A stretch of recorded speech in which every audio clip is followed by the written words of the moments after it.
And I was like, that's what I want to do. I never want to repeat something. I never want to get lazy or complacent. We should always come up with fresh new stuff every single week.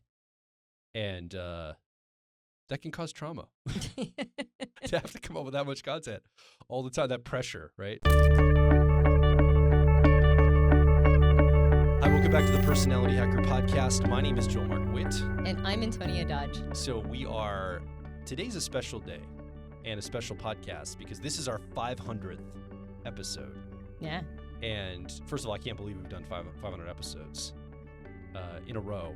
Without a break. Without a break. Like not even 1 week break. 9.5 years. No like Christmas or holiday breaks. Nope. No like we're sick breaks. 52 episodes per year. Since 2014. Since January 2014. I think if I remember though, we did start in January of 2014. Like the second or third week in January. And I think we took like a 2-week break. Maybe 3-week break. And then we started up like between episode 2 and 3. And then I think we started up in February of 2014, and then we've never stopped since then every single week. I think we've released on a Monday every single week. I didn't remember that, but you're probably right. Yeah, I remember that way back in the day. Okay, so we have consistently podcast every week since February of 2014. Yeah, but I like to say it's a better story to say since we started in January of 2014. No, our reputation is tarnished. It's done. Because I can't believe we've done that many. So this episode, by the way, if you may want to listen to it or not. This is not for you. This is for us. We're going to just completely indulge ourselves. I got some numbers to go over, like where the biggest cities listeners come from. Yeah. Some of the numbers, things like that I want to talk about. But we're going to just indulge. In fact, I even have I bought some wine, some Pinot Noir, 2021 Erath, Oregon Pinot Noir. Just for the celebration. We're not sponsored. Yeah, I was thinking we should have had champagne, but we didn't. So let's go ahead and screw the top off of this one. And I've come to love Oregon wine. Yeah. And women. You're from Oregon now. Yeah. I like both things. Yeah. Well, this Oregon is very represented. You are pouring Oregon wine into an Idleshine wine glass. How much do you want? Is that good for you? That's good for now. And then we're sitting it on a Hotel Oregon McMinimans, coaster. So Oregon is very well represented. Wow. But we're not in Oregon. We're actually out in Pennsylvania, outside on a back porch. That's right. Pennsylvania, USA. And in our new home. Middle of the day. Yeah, we just moved into this pad. This is our new spot. I don't know if this is always going to be our new podcasting spot because we are in the suburbs. The last few episodes we've been talking about the nature sounds of the country of Pennsylvania, including shotgun sounds and that sort of thing. But here, this is the suburbs. Yeah. So this is more like, grass trimmers. I don't think you're allowed to shoot a shotgun. I don't think so. Like they even have rules on when I have to put the trash out. Yeah. And how many bags you can have in the trash can. And how tall your grass can be. And 8 inches. And we've already gotten in trouble with the homeowners association, day 2 for parking in the wrong spot? Or parking on the wrong side of the street. I'm like, I knew this too. Going into a place where you have to in a homeowner's situation, you're going to, I thought our kids would get us in trouble. We got ourselves in trouble. I'm like, this is not going to mix well. We're going to be in so much trouble within a day. Yeah. It took 2 days. No, 3 days maybe. Cheers to 500. So 500 episodes. I brought a prop with me too today. I was going to say something, though. Yeah, we should tag the context that we find ourselves in now, which is podcasting, video podcasting with full equipment in the suburbs of Gettysburg, Pennsylvania, is very different than from whence we came. That's right. Right? Because when we first started podcasting, first of all, video podcasting wasn't the thing that we were even thinking about. I still wouldn't be thinking about it if I didn't have to. I love audio podcasting. Well, podcasting used to mean audio. Now it means video. Yeah. Yeah, but when you can just audio podcast, you don't even have to wear pants. Video podcasting and cold coffee drinks. Yeah. have taken over my life. Like I go into a coffee place, I'm like, "Can I get a Americana?" And then they give me a cold one. I'm like, "Wait, what? This isn't Americana. We didn't specify hot." I'm like, "Wait, what?" Yeah. Exactly. And so the same thing with podcasting audio. Yes. This isn't a video podcast. We didn't specify video. Now it's just automatically video. Now it's just automatically video. So in the time that has elapsed, 9.5 years, give or take a couple weeks, apparently in January, there's of 2014. Of 2014. We started under a blanket with a Yeti mic. Do you remember? In bed under a blanket. We were That like, wasn't in bed. it wasn't in bed, but we had this we should've got the Yeti, Yeti this single Yeti mic. Yes. I think it's actually on our bookshelf. Oh, is it over there? Yeah, it's now a souvenir. But we had a Yeti, just like a single stand. Somebody said it looked like a chode. Sorry.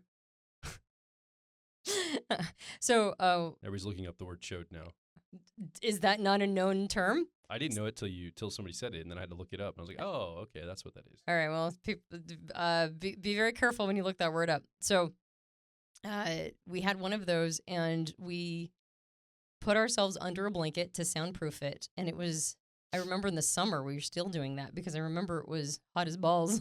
We were just like, it's so warm, and every once in a while I'd have to pause and then take the blanket off and like breathe, and we'd be like pouring with sweat. And then when we cooled off enough, we'd like throw the blanket back on. And this was when we were just starting to get our lives back together because you and I had both left terrible circumstances and situations in our early 30s. Yeah.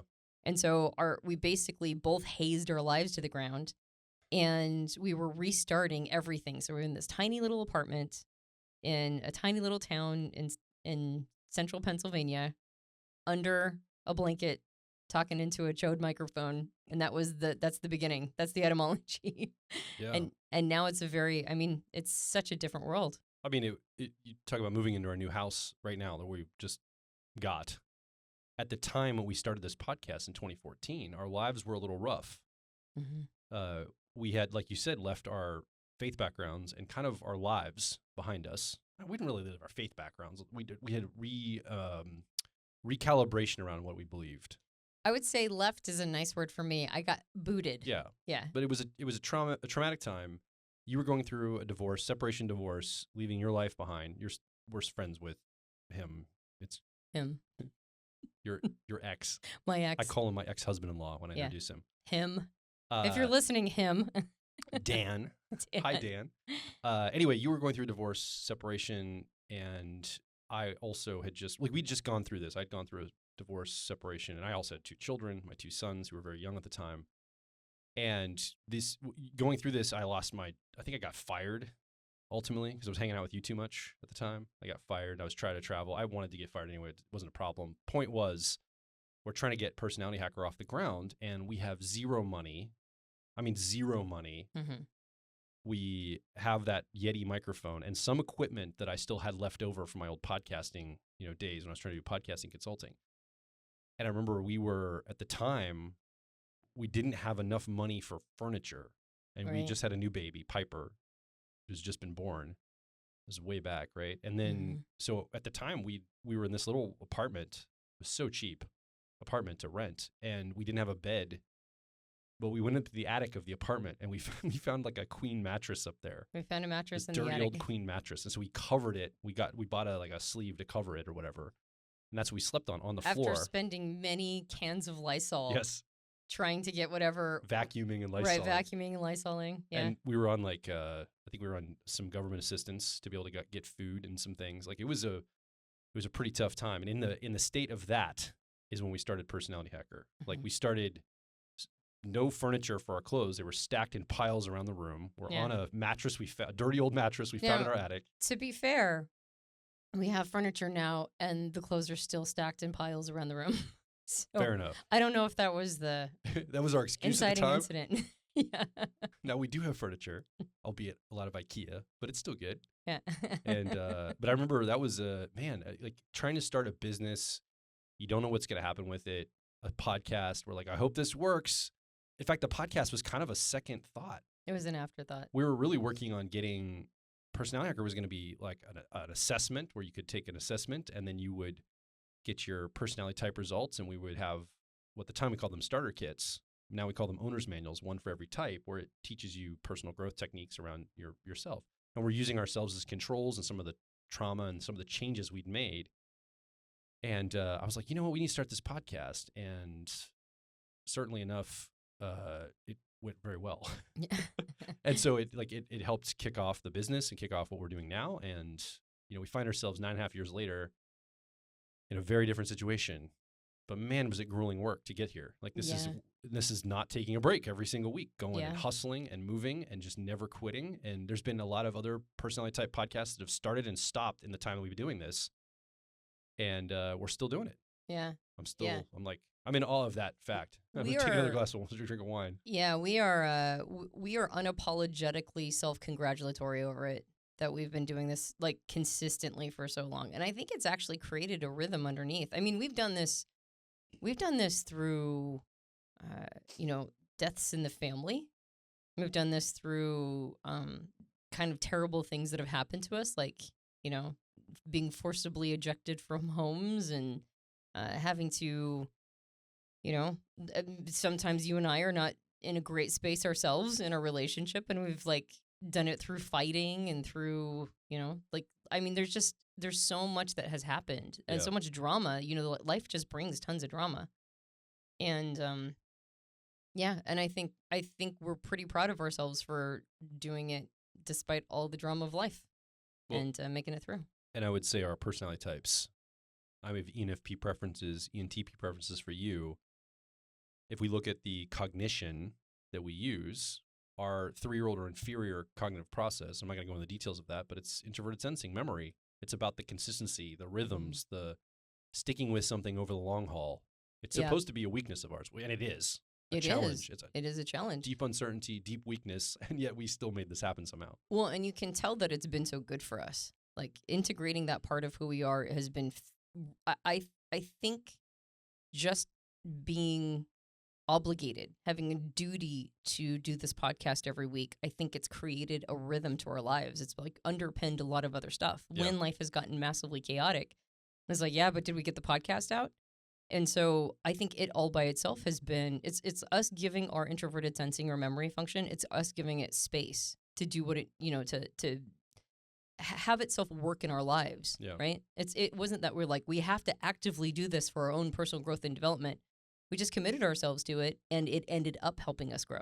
I think that's been a massive side benefit to it. So I think a part of it is being self-congratulatory because we can't believe we've succeeded in doing that for so long. 9.5 years, 500. And it's actually been more than 500 episodes if you take like the PHQs and the questions from readers. If you take those into account, we're probably 550, 600. But as far as the weekly cadence podcast, those have come and gone.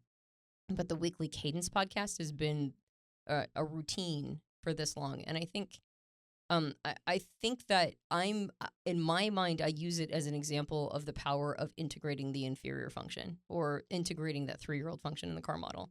It exemplifies to me how much a part of your life your last or your 4th function can be. Yeah. Couple things I like about it too is it's a legacy of where we've been at for the last 9.5 years. Yep. Like I listen back at some of the episodes, I cringe at in my voice, I have like a hesitancy sometimes. Like I'm not as certain or sure of myself, especially when I'm talking about a more speculative topic or something. Yeah. And I listen to more recent episodes, I'm like, whether I know what I'm talking about or not, I sound more sure like I do, which is good. And I feel the exact opposite. I feel like in the early days, I spoke as if I knew absolutely everything. And I go back and I'm like, maybe I was right about that. Now I feel like I'm a little bit more measured in what I say. Now I'm you like hedge. I'm a little more hedgy than, like I empirically know all of the things. I feel like I've kind of backed off of that a little bit. Yeah. And for the better. I think it's better. So have you been frustrated with me that I've not made it easy on us? Like a couple of the other things too is like rules. They're not actual rules, but they're kind of metrics. Mm-hmm. Like we can't rely on interviews every week. You and I have to generate new, fresh content about the intersection of personal growth and personality types every single week. Yeah. We have done interviews, but only because we kept getting requests for them. Yeah. But your rule is that we can't rely on interviews as our primary form of content. Yeah, so we don't get lazy and just dial it in and ask questions. And, I mean, you've been interviewed by somebody before where they just like go off a list and just list down questions. It's so easy. I'm like, man, why is this easier to do for everybody else? Oh, because they're doing interviews. It's like you just ask somebody and they fill the content in for you. Well, they don't have these arbitrary rules, Joel. I know. that prevent them from doing things that are leveraged. So never taking a break. Never take a break. Ever. I don't care if it's Christmas Day, we're going to have a podcast come out. No interviews. Well, few interviews. Or few interviews. Yeah, probably less than 15% of our podcast, 10 to 15%, or maybe even less than that. Yeah, and then I say no interviews, no reliance on interviews. And then the other thing too that I was keen on, or that I really wanted us to do, is not rely on other people's content or models. Now, in the early days, we did. Like, we talk about Maslow's hierarchy of needs. We rely on that. But as we went on, I was like, we need to come up with more original, take an idea and then originally expand on it. Right. And then we don't write scripts. We don't have like the most planning we do is some bullet points every once in a while. Oh, we sometimes get a framework that we do for 16 types. Yeah. Man, those are like butter. Yeah. Those are so easy. Like, I just go, oh, look, an outline and like a script. Although I have to admit, by the time I'm at like episode 9 or 10 on that, I'm like, we're done here, right? We don't have to go all the way to 16. It's like, nope, you have 6 more to do. And I'm like, oh.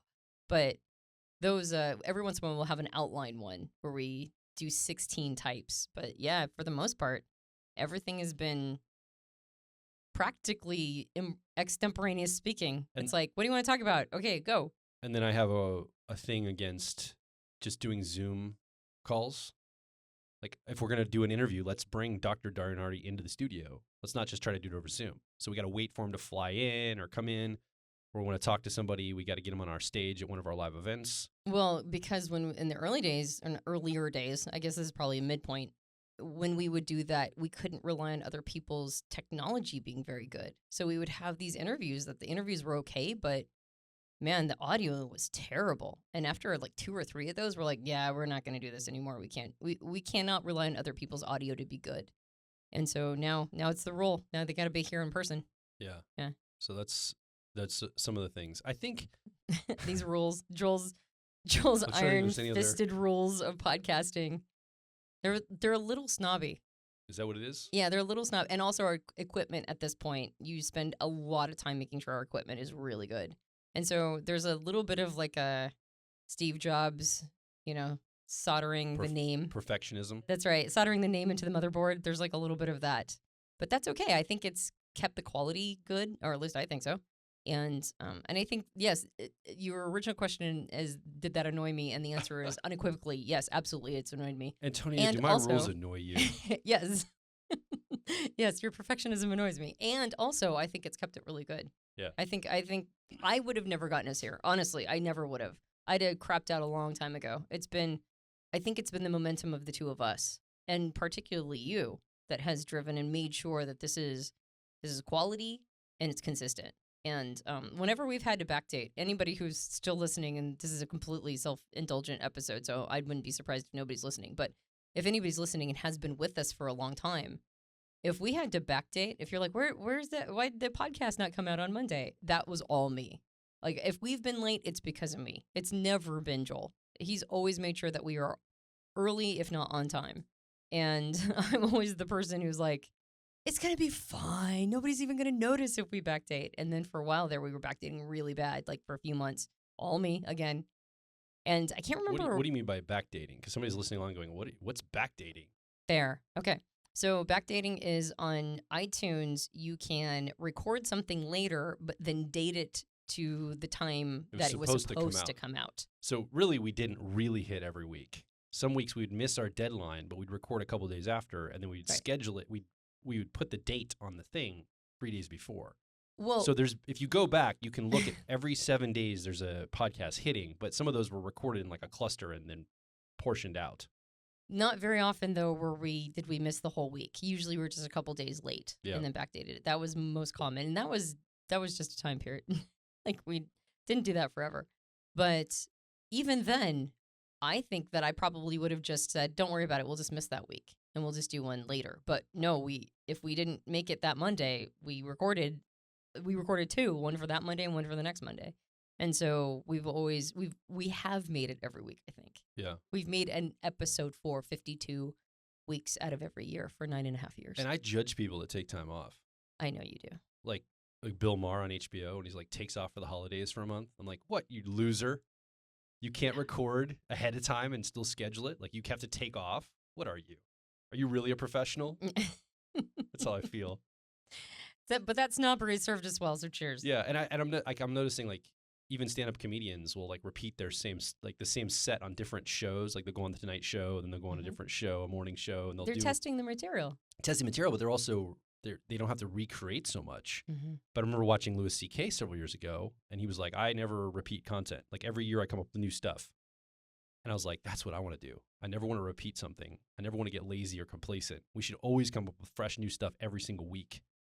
And that can cause trauma to have to come up with that much content all the time, that pressure, right? And have it be good. I mean, seemingly, I think it's good, but, have it a quality.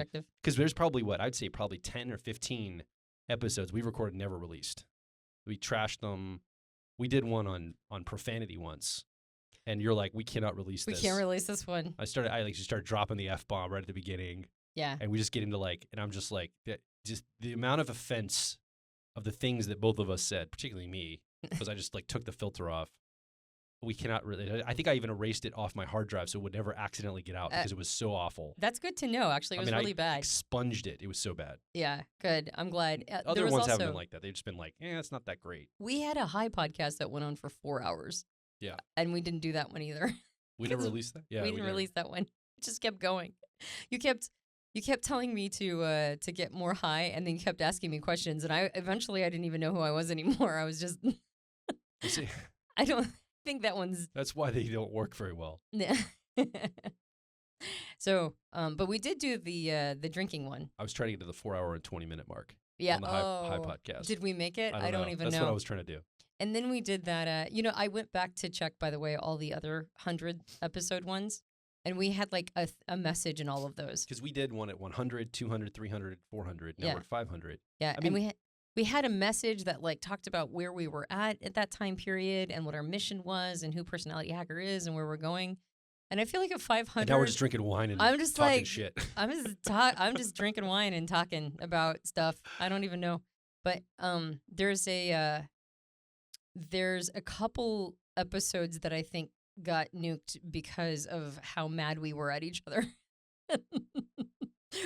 We were angry podcasting, and at the end of it, we're like, maybe this one shouldn't be for the public. I think there's been a couple of those too. But other than, how many did you say there were? I'd say 10 to 15 max over the course of the entire time. Gosh, that's good for us. They're basically false starts. Yeah, and then we'd have to do another recording. Right. Change the topic, something like that. But a false start that made it all the way to the end. Yeah. Yeah, a complete false start and a false middle and false end. Yeah. I even had idealism around that time to record ahead of the game as an emergency one in case we couldn't record a certain week, in case we wanted to take time off. I think I have something in the files somewhere. It's something we recorded back in 2015. It's for emergency use. It's probably garbage now. It's some topic and it's for emergency use. And we've never published it. But it's sitting somewhere in the hard drive. We could have used that a couple times. Now it's probably not that. Yeah. It's probably the voice is totally different. I probably pre-puberty at that point. I was I with a high voice like this at the time. Who knows? Probably. It was so long ago. That's right. That's why Piper's a modern day miracle. Well, the challenge is that there's certain things that I reference a lot, right? Things that are principles that I'm like, this is a smart thing. I should say this a lot. And I never know where I say those things now. And so I don't know if I'm repeating myself or if I'm not repeating myself. Listeners back in the day were doing, it was 2016-ish. They were doing a drinking game. Every time you or I would say, hold space for someone. Yes. They would say they're getting hammered doing that drinking game. There was a time when the phrase hold space was gotta hold space for that person, Antonia. Very commonly used. I also got feedback that I used the phrase right a lot. And I immediately started working on it. I realized it was a word whisker. A word whisker being the thing that you say when you're nervous, or whatever. And I would end my sentence with right, and then I'd start the next one with and then I would do the next sentence. Yeah. And I think every once in a while I do the right but I think I've mostly expunged it. So the podcast has made me I think even though I believe that I was pretty decent at public speaking, it's definitely made me a better public speaker. And I'm way more comfortable in front of a microphone. Maybe even too comfortable at this point. You got a glass of wine. This isn't even a thing, right? Leaning back, chilling. Dang it. So I brought some actual hard stats that we could look at. I wonder if you can guess the top 10 countries that listen to the Personality Hacker podcast. Oh, the other thing that happened too this past week, or within the last few days, is we just crossed the 15 million download mark, at least on the audio side. So cheers to that too. Cheers. So 500 episodes, 15 million total downloads since we Supposed to started. drink after cheers. Oh, whoops. Otherwise, it's a one-sided cheers. Yeah, it's right. like throwing salt over your right shoulder or something. So we've crossed 15 million downloads, and do you want to hear the top 10 cities? Or excuse me, the top 10 countries? Joel, I'd love to hear the top 10 countries. All right, so number 10, coming in at number 10, Yeah. is the country of France. We don't even speak the language. Oh, you're going up to 1. Yeah, I'm going to I start thought at 10. France was number 1. I was like, really? No, France is number 10. We're huge in France. Let me make sure, actually, I should count it 1, 2, 3, 4, 5, 6, 7, 8, 9, 10. Yeah, they're not numbered, so I want to make sure I'm actually going up. So I'm like, oh, wait, that's like 8, not 10. I'll even write the little numbers here so I don't lose track of things. So if France is number 1, let me number see. 10. Or number 10. Number 10. This wine's not even taking effect yet, and here I'm already over the place. New Zealand is number 9. Okay. Now, that's English speaking. That would make sense. I don't understand why France is number 10, but I don't okay. know. Norway is number 8. The Netherlands is number 7. Sweden is number 6. Germany, the Germans, are number 5. So these are all in Europe except for New Zealand. The United Kingdom is number 4. All right, so you know what the top 3 countries are. Can you guess what the top 3 countries are? What do you think number 3 is? United Kingdom is number 4. I would have guessed that was like 1 or 2. England's part of the United Kingdom, right? So That's correct. yeah. So Right answer. So England is now number Yay! 3. I wish I had like clap or laugh tracks for it. Yeah. Ireland? No, that's part of the United Kingdom too. Yes. No, that's Great Britain. United Kingdom does not include Ireland, right? Great Britain. Well, no, one is of it the opposite? islands, right? Doesn't one of the islands? I don't know. This isn't a One of geography. the islands? Isn't there like a north? Isn't there like a? Is that still officially a thing? I don't know. No. Wow. Now you've made me have complete total uncertainty I do too. Okay. on Northern Ireland versus Ireland. or yeah, I thought one was independent from Great Britain, but maybe I don't know my geopolitics as well as I thought I did, especially It drinking changes some a lot. I think Pinot I used to Noir. know it very well, but now I haven't really been paying attention since. Okay. Like, the Well, higher- let's move on. That it's not Ireland or anywhere in the United. okay, it has okay, nothing okay. to do with the United Kingdom or England. Well, I shouldn't say that, but it certainly has nothing currently to do with the United Kingdom or England. This is a very discrediting podcast, isn't it? So, okay, what's number 3? Australia. Yes. Number 2 is Canada. Oh, did And you already number- look at the list? No, and number 1 is the United States. Wow. See, right. I would not have put Canada as number 2. Really? Well, don't they don't have a lot of people up there. They have moose or meese or however. What's a plural for moose? Mooses. Canadians love that joke. They don't have a lot of. They're super happy you said it. But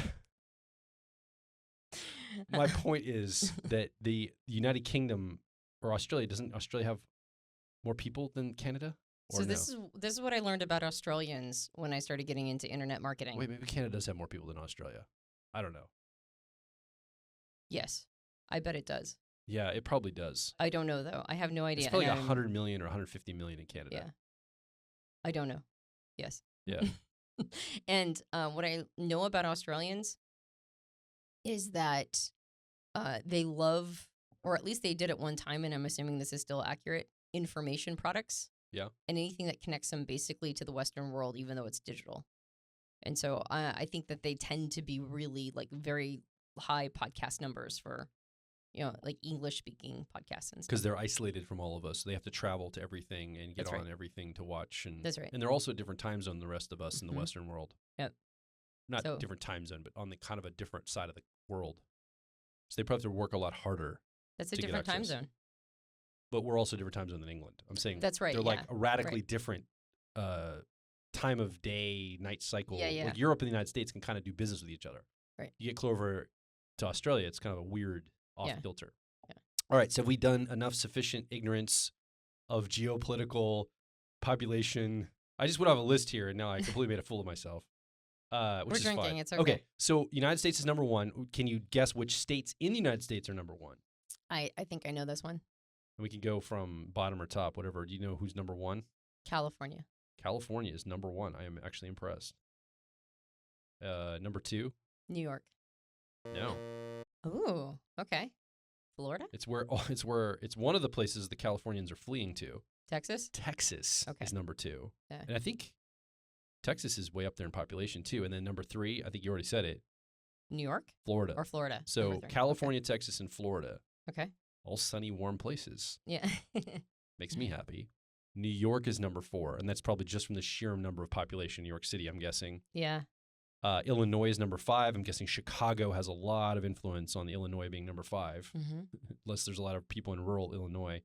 Washington State is number 6, not Washington, D.C. Georgia. Georgia is number 7. Colorado is number 8. Virginia is number 9, and North Carolina is number 10. These are the top 10 states in the United States that listen to the podcast. Yeah. Excuse me. Cities go. Cheers to all of them. Let me just do the cities real quick.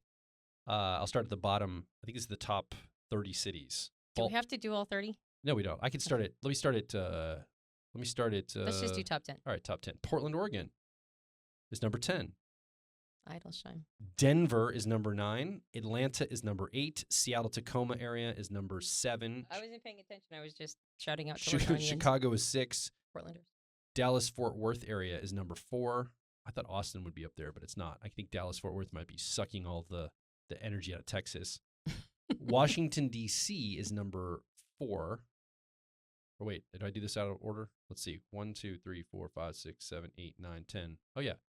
Washington, D.C. is number 4. San Francisco is number 3. New York is number 2. And the number 1 city in the United States for podcast listeners of the Person Hacker podcast is Los Angeles. Los Angeles, California. We did a meetup in L.A. It was Hollywood back in before pandemic. It was like 2019 maybe. Yeah, 2018, 2019. We sent an email out to listeners that were on the email list, and we made an announcement on the podcast. And it was 3 days. We're like, hey, we're going to be in Hollywood at this like pub in Hollywood. In 3 days, we had like 70 people come out in Hollywood. In 3 days' notice, it was crazy. It was the biggest meetup we've ever had. Yep. Especially how quick and last minute it was. Yeah. I think we did one in Washington, D.C., which is technically number 4 on the list. Yeah. And we had one person show up. Yeah, they were like, screw you guys. This is what it was a weekday? It was a Monday night. It was a Monday night. And they said, I'm not going to the other side of the city on a Monday night. On a Monday? I'm like, well, the Los Angeles people came out as quickly as they could. Yeah. That's why Los Angeles is cooler than Washington, D.C., I guess. Uh-oh. Angry emails. Here we come. Nobody's listening, so we're not going to get angry emails. So I think it's because Los Angeles, New York, San Francisco. I don't understand D.C. I guess there's a lot of maybe intellectual people there, but the first 3 cities have a lot of artist, like creative community, especially L.A. L.A. is a very ENP kind of city, right? It is. It sucks ENPs from other parts of the country to it. Yeah. And I think San Francisco's got a lot of NTs. It's very NT heavy, which we tend to attract NTs. New York just has a ton of people, so I can understand why that's number 2. It's just a lot of humans. I don't get Washington, D.C., because it's every time I go to D.C., because we only live like 90 minutes away, everybody seems very serious, very professional, like don't laugh or smile at all. Like, we're here to do real work, guys. And they don't have any patience for your shenanigans. And it's, and everybody's just like blinks at me like, all right, whatever, dude. Like, don't be a weirdo. So I don't understand why it's up there, but I think it's because it's intellectual. Dallas also is weird to me, why that's number 5. Do you have a sense of why Dallas of all places? I've never been to Dallas, so I don't know. Dallas-Fort Worth, it's the metro. It's just a mass amount of people too down there. Yeah. Chicago makes sense because it's a big city. Yeah. Although Chicago people, like inner city Chicago, they won't come out for meetups either. When people are in big cities and we tend to have our meetups in suburban areas. Tend to, not always, but we'll do it like in an outskirt area.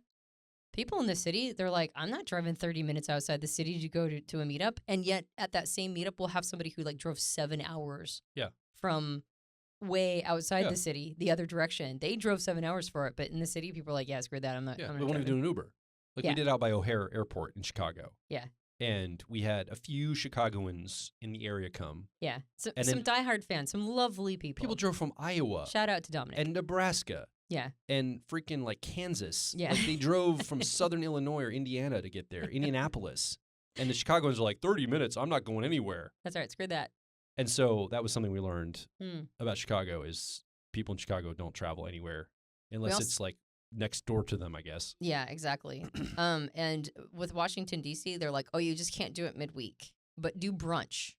Do a liquid brunch in D.C. on like Sunday. Everybody's staggering around in the streets of D.C. hammered at 3 o'clock on a Sunday afternoon. You got it. They're like, if you do a liquid brunch on Sunday, you'll get a ton of people from DC. I was like, all right, good to know. Seattle, Atlanta, Denver, and Portland. Number 10, 9, 8, 7 through 10. We did a meetup in Portland, but we've done 2, haven't we? Well, Or just the one? These cities, Atlanta's a creative city like LA. I think it's because it got a creative class, but Yep. Seattle, Denver, and Portland are all granola cities. So I think granola. They're kind of like. Do I know granola? You grew up in Portland. You know what I mean by granola, right? You like wear Birkenstocks and you eat like a lot of granola. I don't know if everybody's wearing Birkenstocks anymore, but yes, I do know this phrase You know granola. what I mean. Yes. So I think Seattle, Portland, and Denver. So it seems like the audience, based on the cities, our creative class. I can't explain Washington D.C. I guess intellectuals. The intellectuals in a city that can stand us. Let's pretend somebody's still with us at this point in this massively And self-indulgent 500 episode. Yeah. If you happen to be with us still, I'm not even also, pretending to make this audience friendly. I'm not either. I'm not even. I mean, I'm throwing a bone every once in a while to go like somebody might be watching this, but let's pretend somebody is, and let's pretend they're from Washington D.C. If that's a thing that's happening at the same time, can you let us know what the deal is, why you're listening to us? Because Joel is very confused. Oh, wait. That's it right there. No one's actually from Washington, D.C. Oh. So this is a city of people, because every administration, every turn of government, I mean, there are people that grew up and live there. Don't get me wrong. Yeah, and they listen. But if you go to Washington, D.C., you'll find a ton of 28-year-olds just getting started in their careers. That's true. Right. Like every year, you'll see a bunch of 20-year-olds getting started in their careers. That's right. And they're the ones who want to go into government. They don't want to go into the movies. I'm going to get more wine. You should do that. Okay. Here. I'm just warning you because I'm a lightweight and it doesn't take much. Okay. So I didn't do all 30, but that's the top cities. And I think it's intellectuals, I guess oil people in Dallas. I don't know. Oil people. I mean, I think Dallas, Dallas is a weird city. It's like one of those, I don't understand Dallas. I've been there a couple times. It's a city I don't fully understand. DC, I guess, pulls a lot of intellectual. I don't know. So it's creative class, intellectual. It's like, if you're not a creative, why are you listening to us? No. I'm just trying to understand, like, in a general broad, since we're all about personality types and finding really unique individualism in people, I'm just going to broad brush everyone and slam them into like and be like, only one kind of person should be listening to us. 3 broad categories of humans. Just disregard all the nuance of humanity. Yeah. And I'm sure the wine will start taking effect here soon, especially if I pour some more. You should claim it already has.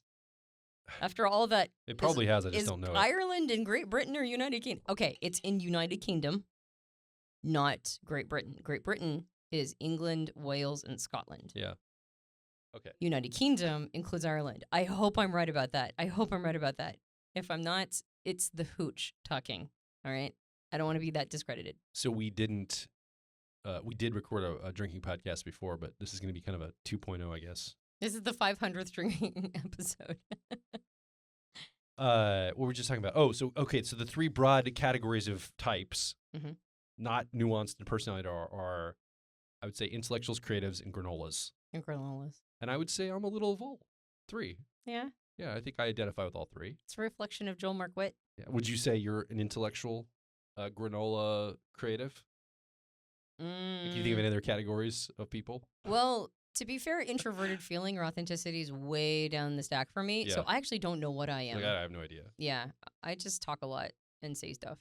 We'll come back to some more stats here if we need them. I have some of our top episodes as well from the last 9.5 years.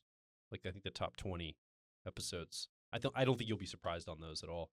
But I want to talk about my prop. Can I talk about my prop? Yeah. So this little device here is an MP3 player.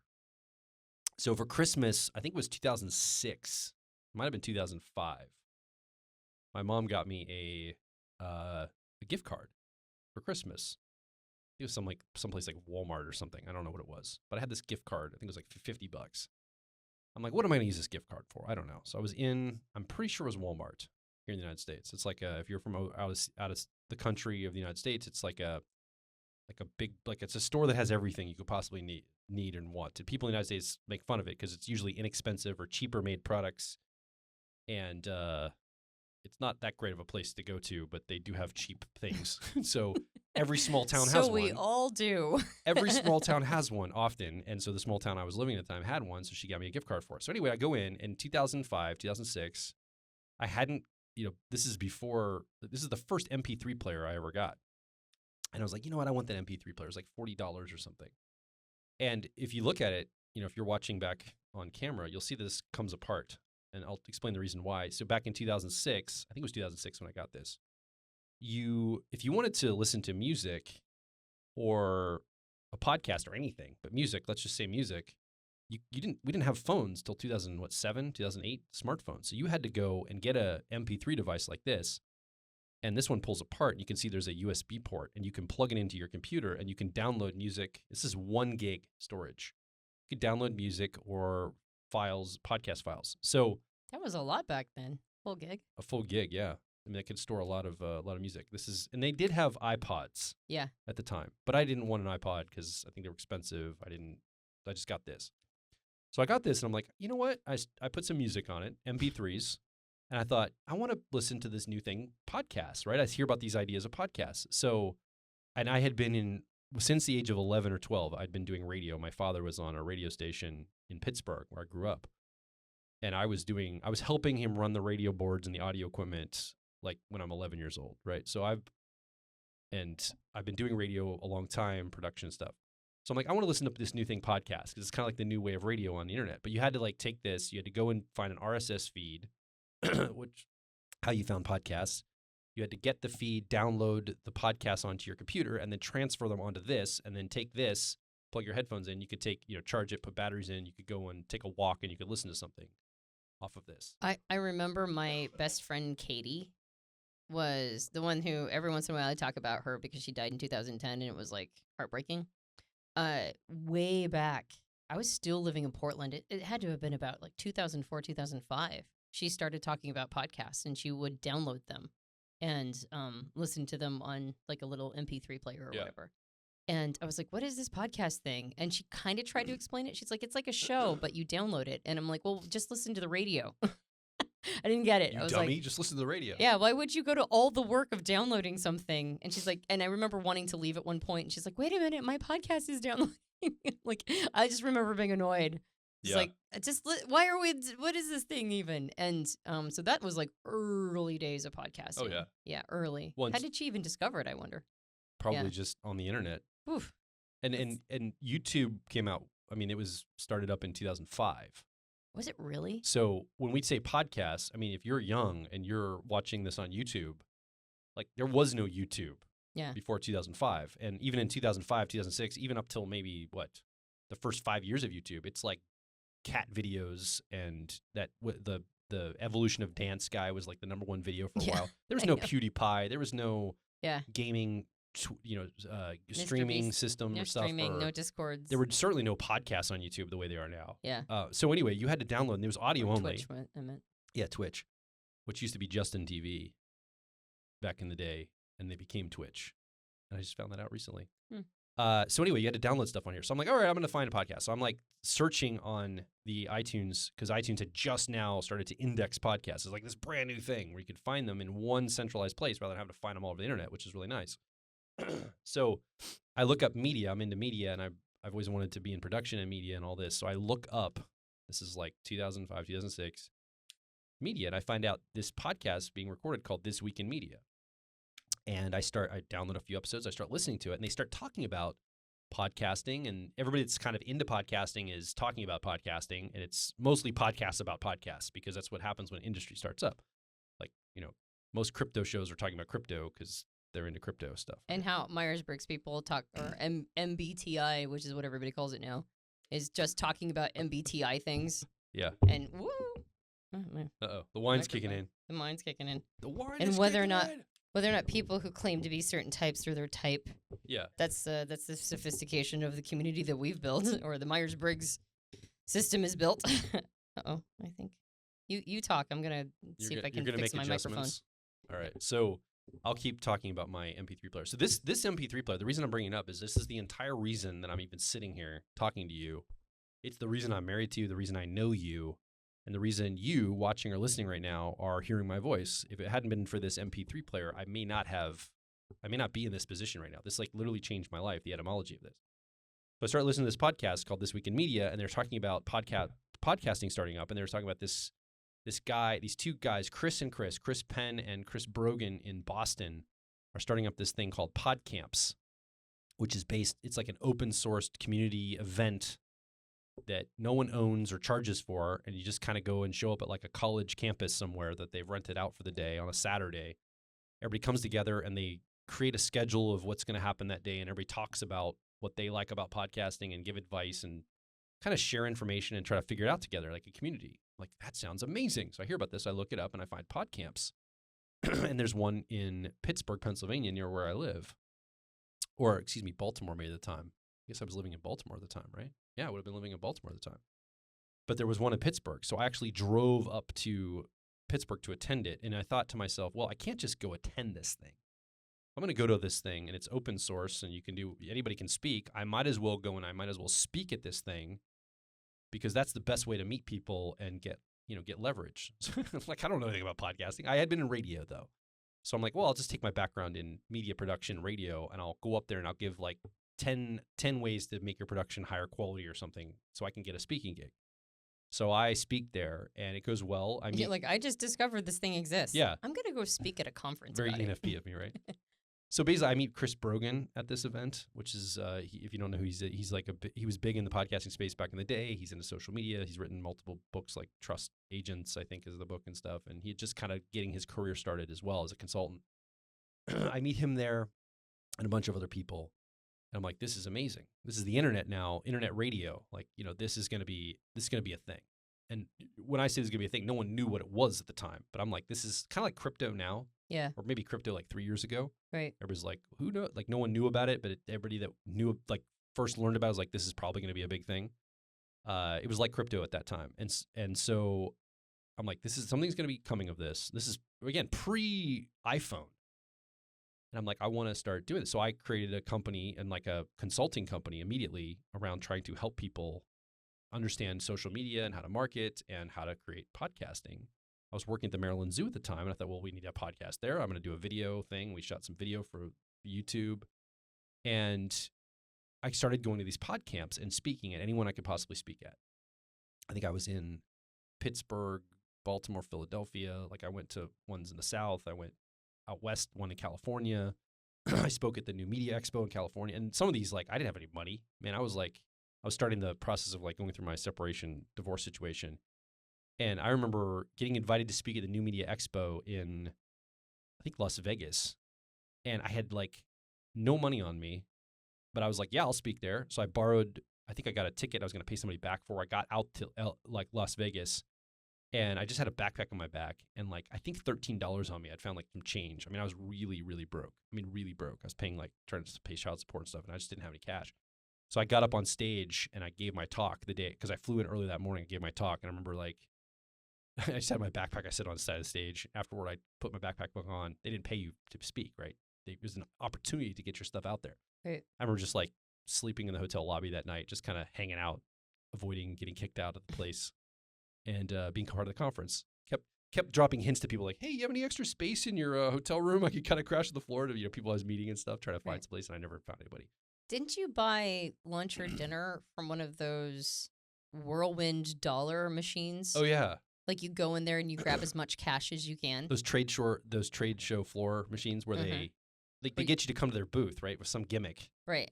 And the gimmick was there was like a tornado thing, and there were dollar bills flying around. And you get inside, one shot. It looks like an old style phone booth. Yeah, it's like a wind tunnel. Right, and you walk in, you close it, and then the wind starts up, and like dollar bills are swirling around you. I was so motivated. And you're grabbing as many of them as possible in order to pay for dinner. Shoving on my shirt, right? Because I'm the speaker at this conference. And I'm like, I don't have any money to buy dinner that night. Like, that's how much I'm like buying granola bars, and I'm just like making it work. Way to hustle. Yeah. How much did you get out of that wind tunnel? That's what, when younger people are like, life's so hard. It's so hard. I'm like, yeah, it's hard. You just do it. Like, yeah, it sucks. And you just do it. Like, be an older Gen Xer like us and shove dollar bills in your pants so that you can eat that night. I'm just like, I never understand. Like, younger people are just like, well, if all the circumstances are perfect, then I'll do it. And I was like, all right, whatever. It's not just younger people. There's older people like that too. People, humans that complain about the hardness of life. So anyway, I do too. I complain about the hardness of life. I'm constantly complaining about how hard life is, so I can sympathize. Point is, I'm going around. I'm getting some traction. You didn't answer me. How much money did you get? I was like, tunnel? I don't know. I mean, I want to say between $8 and $13 on top of the $8 and $13 I brought with me. Was it enough to get dinner? Yeah. Okay. like enough for a burrito at Chipotle. Maybe not now with inflation. Right. Back in 2007 or 2006, whenever I was doing this. $13 went a lot further. Yeah. Back then. Somehow I end up at my job. I convinced them to let me go to ad tech in San Francisco in 2007 at the zoo. I'm running the media at the zoo, and I'm trying to get like videos started and stuff. And somehow there was a bunch of chaos, and people were getting fired above me at like the management level. So chaos is a ladder, according to Littlefinger. And I'm like, I put a proposal in to get to San Francisco, and I try to keep the costs as low as possible. So I pick a hostel to stay in. I'm going to go to the ad tech conference out there, which is like new media, advertising, and ad tech. And I'm out there on the zoo's dime, but like super dirt cheap dime, right? Like I'm bare minimum doing this. And I ran into at the conference, this guy's giving a talk about making money online by starting up a information business. Right. His name was Jason Van Orden at the time. No, well, probably still Jason Van Orden. But at the time, I was watching him give a presentation. I'm like, oh, that's interesting. So somehow I got on his email list based on him giving this presentation because like he's like being successful about this. I'm like, oh, that's really cool. I get his email list, and I've always been interested in business, so I start following him, and he mentions another person, this other guy, Yannick Silver, and I get on his email list, and he's talking about stuff, and then he mentions another person. I start following this guy named Eben Pagan, and immediately I'm blown away. Now, looking back in retrospect, a lot of intuitive things are coming from this guy and his teachings. He's talking about not only business and internet marketing and things like you can do on the internet, but he's talking about things like your mind control, how you can shift your mindset. He's talking about things like the Graves model or spiral dynamics. He's talking about things like the Enneagram personality type systems. I'm like, and the way he talked and presented the information, I was like, this is incredible. And he had a partner named Wyatt Woodsmall, who was a teacher of neuro-linguistic programming. He'd have on often. And he would have these guests on that could show you how to hack things. I mean, think like Alex Hormozy, but like way earlier, like business people or people that like could write a book in a weekend or like show you a technique for writing a full book in a weekend. That's before ChatGPT could just do it for you, right? Like you could do all these things. So you had like these people that could do like leverage hack things to get results faster, better, like natural health people. This is like a time period in the late 2000s that all this stuff's coming online. It's like people are starting to find alternative ways of doing things than maybe the traditional linear channeled ways we did them before, like podcasting instead of radio, as an example, or video instead of television, YouTube. Right. So I'm watching his stuff, and I'm like, I got to get to one of his conferences. I get out to one of his marketing, like business conferences. Somehow I got on a list. I got invited for free to this conference. Didn't have any money again, like late 2000s, and I'm figure out how to get out there again. I think I shared revenue. Me and a friend or some person I met online slept in like a Motel 6, really dirt cheap. And we made it happen. We got out there, and I was like training, and I'm learning how to do more internet marketing. I had already some marketing experience, but I'm like learning how to apply it to the internet. And I'm out there, and I find out he doesn't just do these conferences for business. He's doing these big 5-day conferences around human growth and personal growth. And I'm just like, as an ENFP, I'm like, this is right up my alley.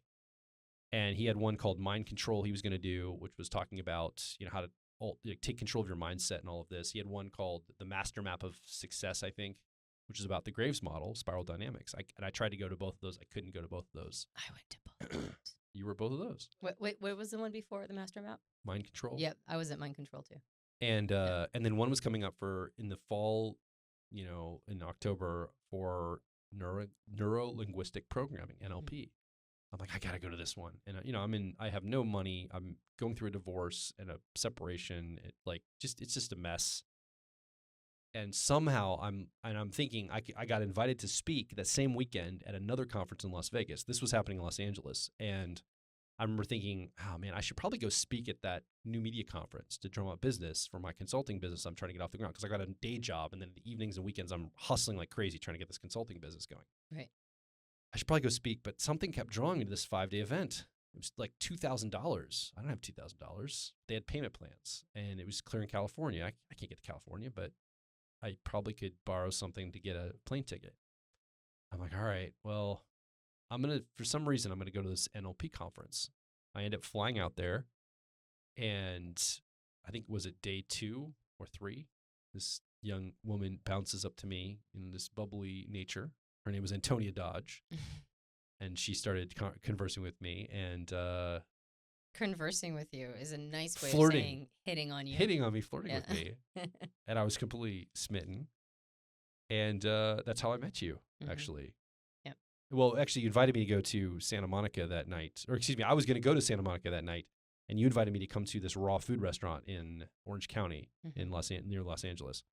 And I'm like, okay. And all these weird, this conference is like a bunch of weird. Now I'm remembering, like, when people come to our events now, live events, I'm sure they have an experience like I had going into this.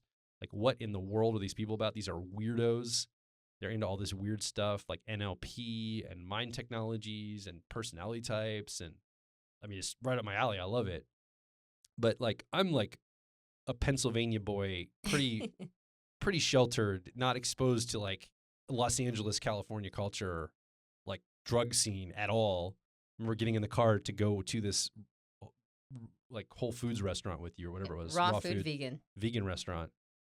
And the dude that's driving the car like just starts doing droppers of like drugs on the freeway in Los Angeles. And I'm like, am I going to die? You know, I'm like, I hadn't barely drank alcohol at that time. Am I going to die? Is this going to be terrible? Is this all going to, and you're like sitting in the front seat and you just turn around and start talking to me. And anyway, it was a wonderful dinner we went to that night and we hit it off. And I basically haven't been apart from you since that experience. But I trace it all back to this. And there were a bunch of steps between all of that. Yeah. But I wonder if I hadn't bought this and then gone searching for that new media podcast, where would I be sitting right now? Would I be having this conversation with you? I would hope so. But sometimes, if you ever do this, like you look back at your life at these key moments, key things that happen, and you're like, if that one thing hadn't happened, if my mom hadn't given me that gift card, if I didn't have a Walmart in my town for her to give me a gift card, if it hadn't been the time period of the new media stuff starting off and this, and if I hadn't heard about the pod camps, if I hadn't gone to pod camps to speak, if I hadn't gone to that ad tech conference and toughed it out and slept in the hotel lobby to where I heard about, something and then got to the other conference where I heard about stuff, like how would my life have turned out? Like every single thing had to happen in the fashion it did for me to be having this conversation with you. So I keep this little MP3 player to remind myself. It's almost a totem now in my life. I can hold it in my hand, and the entire reality I've created for myself started with this little white MP3 player. And it feels profound to me. I'm sure everybody else is like, okay, Joel, what a great story. But to me, I'm like, I bet a lot of us have these in our lives. Yeah. I bet you listening or watching right now could look back at some key moment, some totem, something in your life that informed where you are now, that you could look and go, that was the start of all of it. Like the cascading start. Now, I put a lot of effort in. Clearly, you have too, Antonia, to get to where we are now at 500 episodes, 9.5 years in. I would consider it a successful business, and we've helped a lot of people. And I think that's really cool. I think it's a cool experience that I appreciate getting the opportunity to tell the story about this MP3 player. You probably don't have a nice, tidy story like that, do you? Your life's just a ball of chaos, isn't it? No, I have a story too, but my MP3 player is a pickup artist manual, so it's not as nice a story. I'm like, as you're talking, I'm like, what would mine be? And I'm like, oh crap, mine's a pickup artist manual. Which, I mean, I wish it was as lovely, but it's just a friend of mine. It's so weird. You're the woman here, and I you know. came through a pickup artist manual. The pickup and world. I came through like MP3 media. Only saying this because I have alcohol in me, but because I would never normally reveal this unless I was actually talking to the person, because it's so horrifically offensive to so many broads out there. But I had a good friend who had INTJ preferences and had some challenges with the ladies at the time. And so he started getting into pickup. Which attracts a ton of introverted, intuitive thinker dudes. Tons. Because they're so awkward socially. Like, they feel awkward socially often. Right. And so they're trying to find, okay, how do I talk to women? How do I hack this? How do I figure out what the mechanisms are, right? They're trying to find the system of it. Yeah. Completely understandable to me. I mean, I don't know. I don't think it always gets people where they want to go if you go too far down the rabbit's hole. But, I mean, just like with anything, there are certain principles that can be found in almost every, discipline and line of thinking that, is sometimes good and sometimes not good. So anyway, the point is that my friend who had INTJ preferences had this pickup artist manual. I won't name which one, but he had it, and he gave it to me. He was like, "This is really interesting. You should read it." And I went, "Okay." It's a long time. This is probably around the same time that you grabbed your MP3 player, and I read it, and it had some really interesting perspective shifts that I had never thought of before about interpersonal dynamics. Because I had never thought of, I'm not sure why, but I had never thought of interpersonal dynamics as being like a whole science of things that could be studied and thought about and turned into an entire system. So even though I was already super into type, and that's effectively one of the uses of type. So I started reading a little bit more about particularly evolutionary psychology, and just sort of getting into the applicable aspects of how the mind works and why. So what is pre-programmed? What's pre-wired? What isn't? What is socialized? And I think that I probably at this point now would disagree with a fair number of things that I read in that original pickup manual. But at the time, it was so fascinating, and just the concept of it and just the idea of it was so interesting that it sent me down this road that ended up very quickly in personal growth, because the person who was associated with it was associated with another person who was associated with Eben Pagan. And so Eben Pagan was how you and I met, right, at the NLP conference. So when I say I was at the other conferences, Mind Control, Master Map, I was at a leadership conference that he gave. That book led me to him through multiple hands, and he was my entrance into personal growth. And if it wasn't for that stupid pickup manual, and I would have never gotten introduced to Eben Pagan. And if I wasn't introduced to Eben Pagan, you and I wouldn't have met. So my little white MP3 player is a pickup manual, and so it's not as charming, but it's just as much of a butterfly flaps its wings story. Yeah. It's like just the choices that we make. Well, and I think about like the universe, the alternate universe that I could be living in had a different choice been made. Yeah. Sometimes. I think it's one of the exercises we give people when it's extroverted intuition or exploration week in our personality life path mentorship. Yep. We talk about doing a timeline, but we also talk about doing an alternative. Like where could your life had ended up had you made different choices? Yeah. And or maybe that's introverted sensing memory week. I can't remember which week. No, it's extroverted intuition. This like idea name 5 different ways your life could have gone. Yeah. Had you made different choices. Yeah. Yeah. One of the exercises. And then it's really designed to kind of reflect back on just how these possibility choices come in can alter an entire trajectory of where you're going. Yep. The ultimate of chaos theory, basically. Yeah. So I have a question. What are some things that you, again, I'm looking at this 500 episode almost like a time capsule for you and me. Yeah. And we're getting to publicly share it with you, listening or watching. But I'm not, I think over 499 episodes, we've been very focused on you listening or watching, making sure you take away great value. And I want you to take away value. But I'd love to hear maybe, Antonia, from you, and I'll also share mine too. If we could workshop or brainstorm, what are some things that you've learned over the last 9.5 years, 500 episodes doing this? Like, what are some key takeaways? I've learned, one is I've learned I can be consistent for 500 weeks in a row. Yeah. I can do something consistently for 500 times. I didn't know that about myself. I feel like before this time period of my life, before Personality Hacker really got going, because I've been doing Personality Hacker since 2010, right? And arguably since 2009, but it didn't officially become a thing until 2012. Like that was when the LLC, right? It was 2012 when the LLC was registered. And then January of 2014 is when we started the podcast. So there's like the official embryo of the company, and then there's like the registered LLC, and then there's like the official like beginning. I believe the modern day iteration of Personality Hacker started with the podcast. Yeah. So there's like 3 sort of. It's like Starbucks. It started in like 1971, I think, as a roaster. But then when Howard Schultz took it over, I think in the early 80s, it became the modern Starbucks we know. It was not longer just a coffee roaster. It became like the Starbucks we know. Or like McDonald's in Barstow, California, right? Like the McDonald's brothers Is that where it was? started. Barstow? I believe it was. I believe Barstow, California is the very first McDonald's. And I only know that because I'm from Victorville, or originally born in Victorville. So California represent.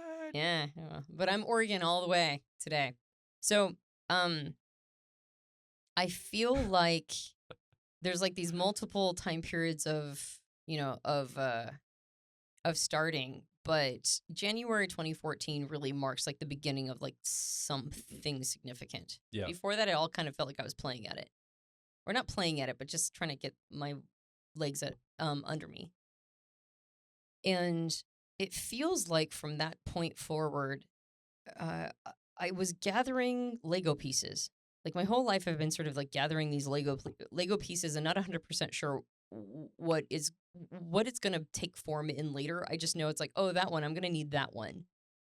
Or life forces Lego pieces on me, right? It feels like my life gets destroyed, and the destruction of my life falls apart into all these Lego pieces, and then life goes, these are the ones you get to keep from the detritus, and I grab those and I take them with me. And so the last 10 years feels like I was finally able to take all of those pieces and turn them into something, like build something from it. And I wasn't 100% sure of the shape of the structure the entire time. I was just sort of piecing these Lego pieces together and going, that doesn't quite feel right, sort of instinctively. And I would say probably over the last year or two, I have the structure. I know what I'm supposed to be building in my lifetime. I didn't know before. I know now. And it feels really new and recent. Almost like the podcast guided you there?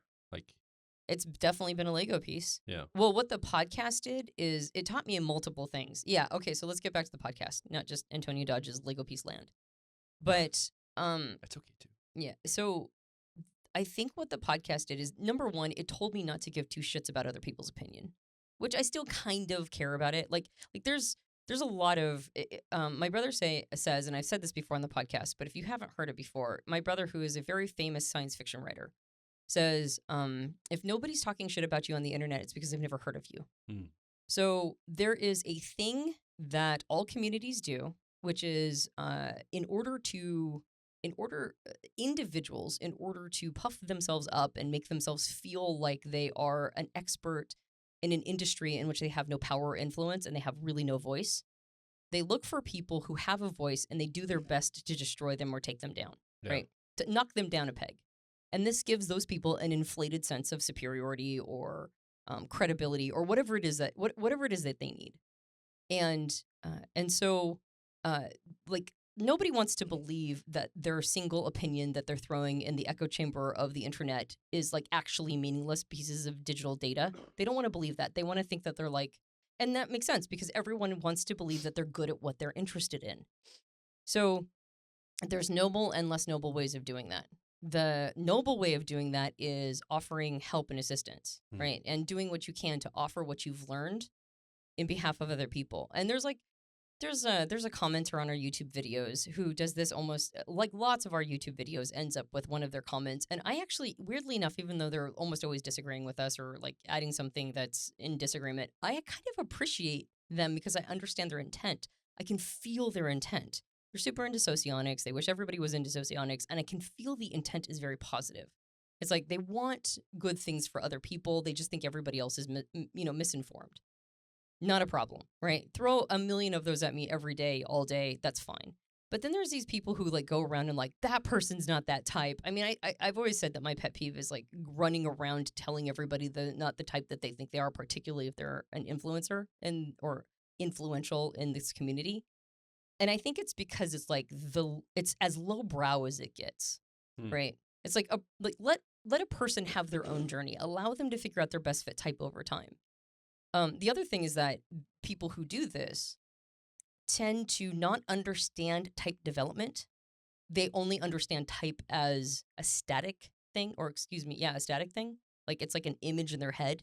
If you don't match this image in their head, there's no room for like growth and development over time.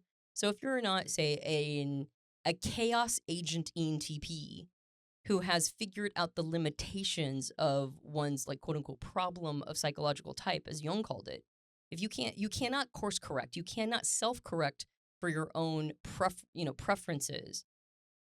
You have to be that thing over time forever. So if you figured something out about yourself, like type-wise, like, oh, these are my preferences, but they're also kind of fucking me up a little bit, so maybe I should do something about that, and then you share that piece of information, and the person's like, you can't be that type because you're not this coloring book version of a type in my head, right? It's like there's so many people like that out in the type world, and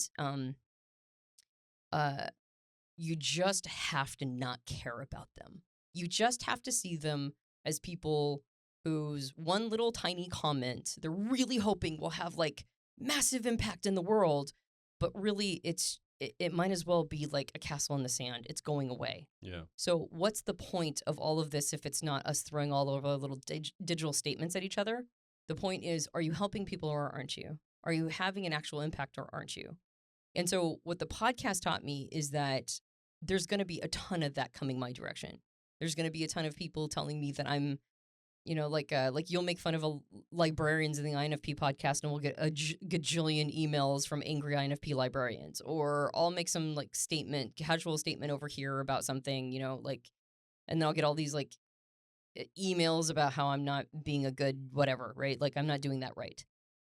I think the podcast has gotten me to a place where I still don't have thick skin, and I'm like, why don't I have thick skin yet? And I think it's because I need to maintain sensitivity to do the work that I do best. Yeah. I need to make sure that I'm never thick-skinned. That's the tough part about the position we're in. That's right. But I also need to understand that that people who are asserting these kinds of opinions are doing so from a dark room of not a lot of light. Like, oh, I saw this let's not even take me. Let's take somebody else, like a friend of mine. Like, I saw this person, whoever the person is. Maybe they're influential in the tech community. Dario gets this all the time. Dr. Dario Nardi. Our friend Dario. My friend Susan Storm. Like, I have tons of friends in the type community who get this all the time. And they're like, well, I watched this video and they can't be because, some bullshit about facial, like, they weren't looking up the way that they were supposed to look up, or they, or like some BS about something. An INTJ would never do this, and, an ENTJ would never do this, and ENTP would never do this. And it's like, well, you don't really understand humans, do you? You might understand type, but you don't understand humans, and you certainly don't understand personal development.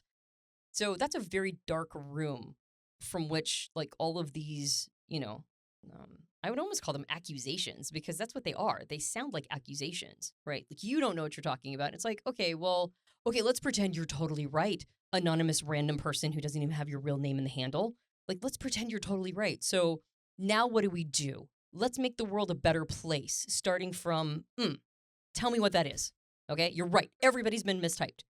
How do we make the world a better place? Oh, we just make everybody's type accurate. Okay, done. Everybody's type is accurate. Dario Nardi's I don't know, whatever they think he is, right? ENFP is usually it. And I'm whatever people think I am. ESFJ, ESTJ, ESFP sometimes, or whatever. Like, whatever you think all of this is, let's just rearrange the pieces on the chessboard, and now how do we make the world a better place? Right? So what the podcast has taught me is a real distinction in the DIKW model. Yeah. Data, information, knowledge, and wisdom. Data is knowing what let's just take introverted sensing. Data is knowing that introverted sensing is a thing, and that it's, like its qualities and characteristics. Information is knowing that ESTJs have introverted sensing as an auxiliary or co-pilot function. That's information, right? It's like figuring out what to do with that data.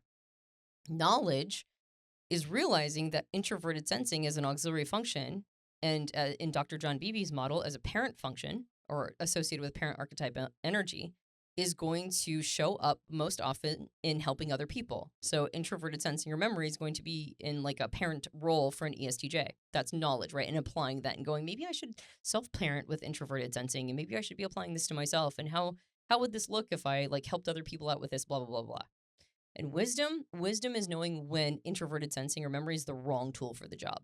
Like, that's not the thing you should be using right now, right? Even though it's your parent function, let it go and use something else, because that's not the right tool for the job.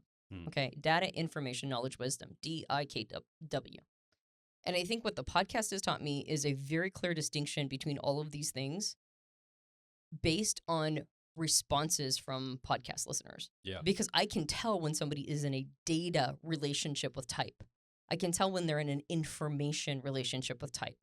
I can spot when they're in a knowledge relationship with type. That's rarer. And the most rare is when they're in a wisdom relationship with type. Because at the point of wisdom, it's harder to type people, or in our vernacular, profile, right? Actually have a conversation, understand the human, not just like type them from a distance and go, I watched this one video, and so therefore I know everything about them. It's like, no, you actually are having a conversation with the person and understanding who they are, right, in their own language, in their own words, and they're telling you how their mind operates. But when you get to that level, it's a really hard thing to do because there aren't 16 people on the planet. There's billions of people on the planet, and we all manifest our type differences a little differently, like in a very unique way. Yeah. And so our personality is more than our Myers-Briggs type. You got it. Our whole, there's a concept called whole self. Okay, whole self. And my type preferences are a part of my whole self. You have to understand my story. You have to understand that I was, as somebody with ENTP preferences, I was raised in a cult. How did that change me? Are all ENTPs raised in cults? Most of them are not. What does an ENTP look like when they are raised in a cult and one that is not raised in a cult? How's the differences, right? So on and so on and so on. So, I really, like, the podcast has taught me to hold loosely people's opinions, people's desires, to be the, like, I'm the authority, so I'm gonna say this thing that makes me the authority. And it's like, well, you're only an authority when you're an authority. Nobody who's a king has to say they're a king. Yeah. Okay, so it's like you are an authority when you're an authority, not when you just assert something. And podcasting, because I've observed this and it's kind of rubbed me the wrong way and frustrated me and irritated me and gotten me all hot and bothered and like irritated, like become a thing. There's a point where I think I had to do a lot of self-reflection and go, don't become one of those people. Don't become them, right? Like as a podcaster, you could sit on an ivory in an ivory tower on a throne and go, I know what I'm talking about and everybody needs to listen to me. But what is actually going to move the needle? What is going to help people get to a place of knowledge and wisdom? Well, and that's it. Sorry, I didn't mean to cut you off. No, I'm on a rant, so go cut me off. And that's a little frustrating, is because I've noticed people more. You're not even done with what you got. No, I'm mid rant. So if you're going to cut me off, you have to give me more wine. Certainly. Okay. Here, let's do it. All right. I would say that is that good for now? Yeah. Finish this whole bottle of wine between the two of us.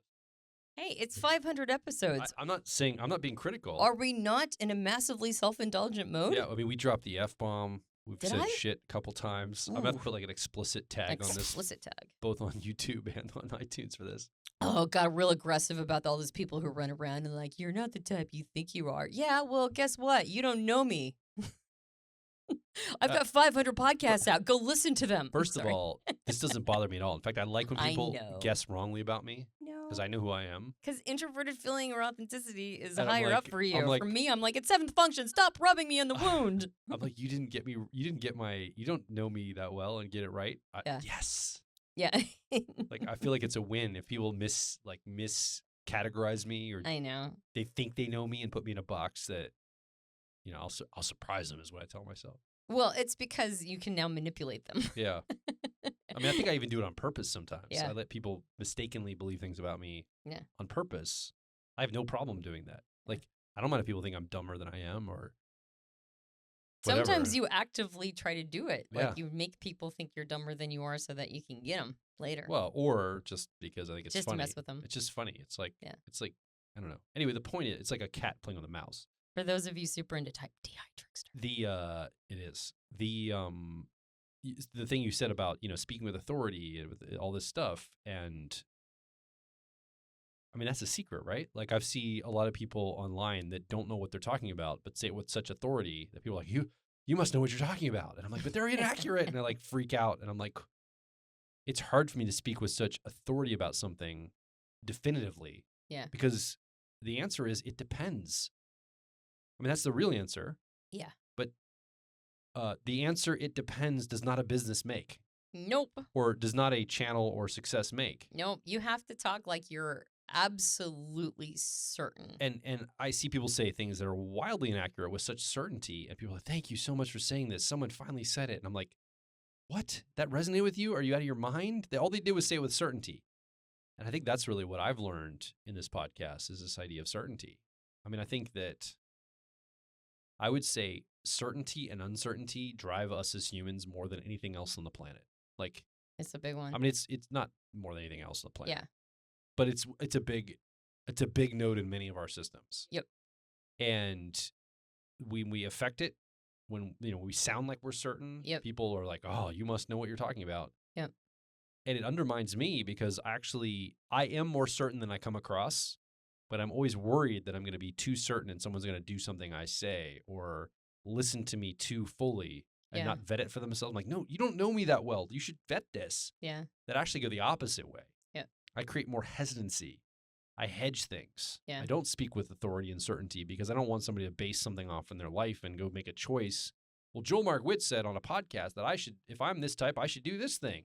Yeah. And yet I'm looking around going, man, other people get a lot more traction when they speak this way, but I just can't do it because, I mean, I want to do it more, but I also want to be really accurate because I don't want to mislead anyone. Well, here's the noodle scratcher, though, on all of this is, and this is what I figured out. The noodle scratcher? Yeah. Is that a technical NT term?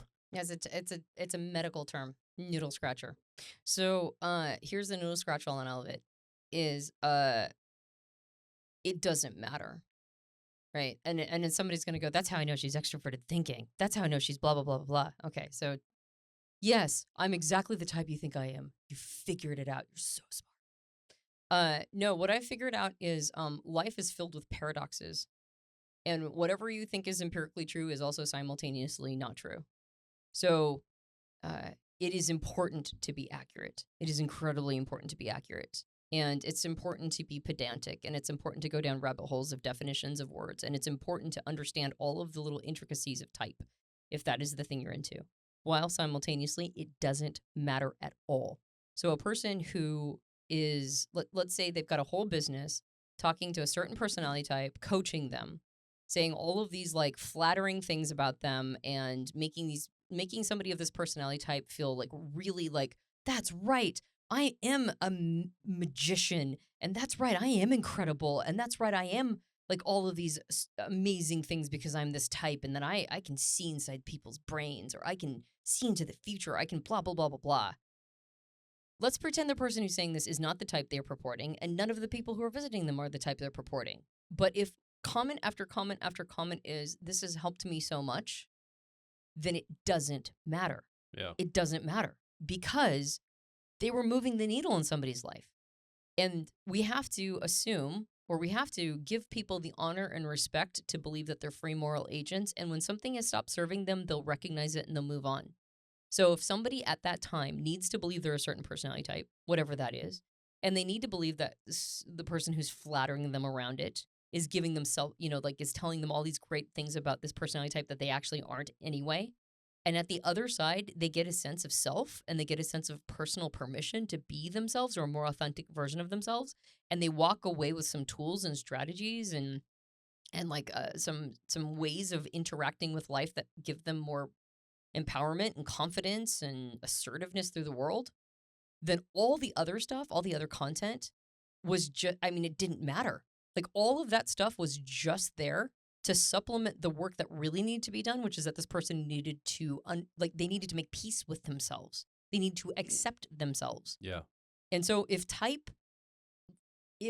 there was like a great God in the sky and their official scorecard was filled with the accuracy of Myers-Briggs types or personality types, and the more types you got right, the more you got access to heaven. And the more types you got wrong, the further you were to going to a fiery Gehenna hell. Then there would be some weight on all this. And this would be like a real big deal. Yeah. But what is this all for anyway? And I think the reason why I've harped on this in multiple different places, the reason why I talk about this, like, it doesn't matter about being pedantic about type. Do you know why I say that? I say that because Guess who was super pedantic about type for a super long time until all of a sudden it didn't matter anymore? Like all of a sudden I was like, I'm hitting glass ceiling. Why am I hitting glass ceiling? Oh, because I'm allowing the pedantic nature of my introverted thinking to hold me back. I actually need to see that there's a paradox here. There's a paradox that accuracy is important and also it doesn't matter. Simultaneously, both those things are true. Yeah. So how do you hold both those things? By trying to be as accurate as possible while at the same time letting it go if accuracy is the wrong tool for the job at that moment. If somebody's coming to you seeking help and guidance and wisdom and a sense of certainty or self-confidence, well, you know what? Maybe type is that's just the thing that we're using to be 1 degree of separation from the self so that we can not make everything so personal. Yeah. Maybe it's just an on-ramp. What if that's the case? What if there's nothing empirically true about it? What if it's just an on-ramp? Yeah. So, and I think both those things are true. I think type is true, and I think it's untrue at the same time. So what this podcast has done is it's put me in the path or given me an opportunity to get like ridiculous amounts of feedback. It's also given me very positive feedback. I get like so much positive feedback. It's crazy. I've made amazing friends, incredible human beings through this podcast. People who've been listeners before who are now people I connect with on a regular basis. Christian Rivera, who's going to be editing this very podcast. That's right, Christian. Hi, Christian. Thank you for all your We love you so much. amazing work. You've probably seen him if you've ever watched one of our live shows. You probably like live episodes in front of a studio audience. He's come on a couple times. He's our creative director. He's incredible. And I'm going to get him more. I want to get him more incorporated on this too. Probably in next coming episodes. Yep. He's going to be in town here visiting us, and I want to get him in the studio recording. Yep. We met him through this. I mean, that's right. He was a listener and he reached out, and now he works with us. That's right. And I could say that story over and over again for a lot of people. Yeah. Yeah. I know a lot of people that have come into our lives because we took the initiative to put something out on the internet. They heard it. They resonate with it. That's right. Now we're working together, connected in some way. I mean, you might be listening right now. You might be a client student of ours, and you heard us through the podcast. And now you're maybe a profile or training student, or you're in our personality life path mentorship, or you got an owner's manual for your personality type. Yep. And you're going down a road of growth for yourself. Yep. I think that's the other thing too I've learned is there's like two primary factors. There's people that this is like a hobby, an interest in a hobby, and they're really, you know, the particulars of getting everything right and all of that. There's like this hobbyist framework, and I love hobbyists. I mean, they make up a lot of our audience, but they're not necessarily focused. Necessarily, some are, but they're not necessarily focused on using it in more of a helpful way toward, you know, helping people improve certain aspects of their... You mean growth and development. Yeah. They're not necessarily growth people. Yeah, they're not, but it doesn't invalidate what they're into, and it doesn't validate them as listeners to the show, and it doesn't validate the fact that they love type. Yeah. And I would welcome a hobbyist. And I think there's the other avenue of people that are like, well, how can I I smell power here. Mm-hmm. Because I will tell you that. You mean in type? Yeah, power here to help me in my life. You're talking. Sorry. So hobbyists versus like people that want to apply it to the self. So it might be the one affecting me, but you're talking about like the different reasons why people get into type. And so I'm hearing you say that over here there's like people who are just kind of intrinsically interested in it, and it's a hobby. Yeah. And then a second faction of people are people who like perceive that there might be power woven into the system. To apply to me. Maybe it helped them. I think when we had Carol Linden, the president of the Association of Psychological Type International, on our stage 2 months ago. Yeah. She was talking, you know, we had her representing the boomer generation, and she was talking about how this impacted her life so much. Yeah. She's a person that kind of started off with a little bit hobbyist, but then she ended up making a career, which is, I think, is the third category. People that want to apply this in like a business fashion or career fashion. Careers. Yeah. So 3 different people. And I think that all the people are welcome in that. It's just people are different places. So I look at it, somebody making a comment like that, you're not this type, you're not that type. It's like, well, that's probably a hobbyist that's just kind of figuring this out. And I might dismiss them too quickly. And I don't mean to be arrogant about it, but I'm like, oh, they're just probably figuring this out. They don't know enough yet to know that they're embarrassing themselves by making this comment. That's okay, though. How many times have I embarrassed myself by making dumb comments when I was learning podcasting? Like, heck, you might have done it on a stage. I probably did. Like, I know I did. Like, I made dollar bills shoved up your shirt. I made dumb comments and like uncalibrated things, and I learned later. I was like, oh, that was a little embarrassing. Okay, well, I know more now. And I thank God no one, got on my case like, you don't know how it works, and got it in my face about it, or made me feel bad about it. Yeah, people give a little bit of space for some dipshittery. So when I see somebody make a comment about like, oh, you can type people with facial, the way their face and their body language is like, okay, I'm not going to make fun of you or belittle you. I'm just going to be like, okay, I mean, that's where you're at. Like you like, and maybe you can. I'm not saying you can't. Maybe you can. I can't. Yeah. And I don't know a lot of people that I've seen demonstrate it reliably yet, but maybe it is true that you can do that. I'll say I'm not saying it's untrue. It just isn't useful to helping people in like in a coaching way. Exactly. For me right now. Exactly. I was going to say there are trends. Sure. There are trends of body language and faces. Yeah. I do agree with that. Yeah. There's like certain things, like I've noticed that NTPs have a tendency when they're just like recalling a memory. Like all of us do this though. We learn this in NLP that we're all wired to look certain directions in order to recall certain things. But like when you know, like I'm probably doing it now because I'm trying to look for a thought, but it's like or a word. But it's like there's tends to be an NTP thing. I've noticed. I don't notice anybody else's stuff, by the way. I only notice NTP stuff, which I never could do body language or any of that stuff to type because I'm just not paying attention to anybody else's stuff, just my own. But there's no feedback with it either.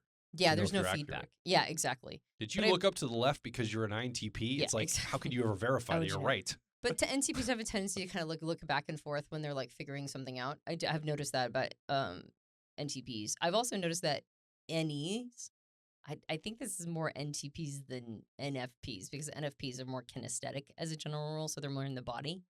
But I've noticed that NTPs walk with a lightness, like a bounce, without the benefit of extroverted sensing's sort of groundedness. Grace. Yeah, grace.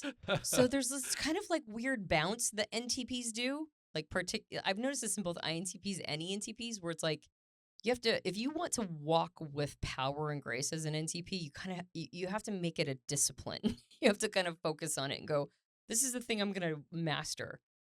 I've not mastered it. I've not mastered my body language at all, but I have because I'm a sexual subtype in Enneagram. I've definitely put some thought into how I'm being presented at any given time.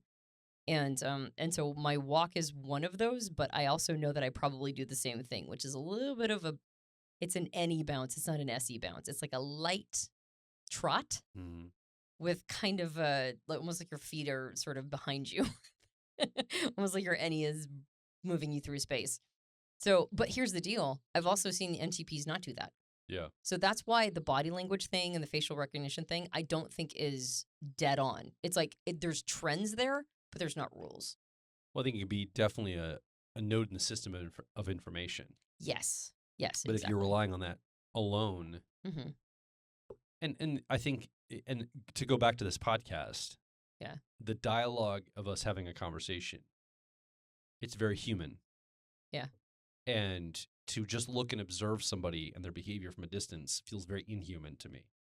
Yeah. Now I'm bearing out my personality type. I get it. Every time I make something, I'm like, well, that's a very NFP thing to say, isn't it? But it is kind of how I feel. It's like, it's very inhuman to look at somebody and say, well, you're this because I observed it. Yeah. It's all about me and my ego and telling you what you are. Right. And I mean, I've got my own arrogance and ego. Like, I want to sit back and on this podcast and be like, and this person's an idiot for that, and this is dumb. And it's so hard not to want to do that. But I realize that I'm me and I'm not the god of the universe. I don't know everything. Yeah. And so I try to lean back and go, people have their own experience. I don't know everything. But I love the idea of a conversation because I think a conversation allows me to connect with another person, regardless if I get their type correct or not, which we have a methodology that we teach in our profiler training course that you have a conversation about an hour, hour and a half, and you can help somebody arrive at their best fit type. We have a whole discipline around it. We've been teaching it since like 2012, right? 2011. I mean, even before the podcast, we've been teaching profiler training. Yep. It's a powerful program. A lot of people have gone through it. And I love it because it's focused on the conversation. Yeah. It's focused more on being human with another human than it is on getting their type right, although getting their type right as a result of that. And that's what I love about it. Just like this podcast is about a conversation. We're in a dialogue, not a dialogue like you'll hear people talk about in culture, like it's starting important conversations and dialogues in the world, about social issues or something. Like the ongoing meta dialogue is what they're referencing. I'm not talking about a meta dialogue. I'm talking about like a literal conversation with another person, another human being. Yeah. That is a powerful thing. And the art of conversation I think it's under threat. I don't think people know how to have a good conversation anymore. First of all, I'm surprised at how many people are just socially awkward at all having any conversation, let alone a good conversation. Well, people need things to be screened digitally first before they'll have an analog real life conversation. And that's troubling to me because I think that's the basis of our humanity, of being able to relate with each other without a digital barrier. But yeah. And I know it's scary.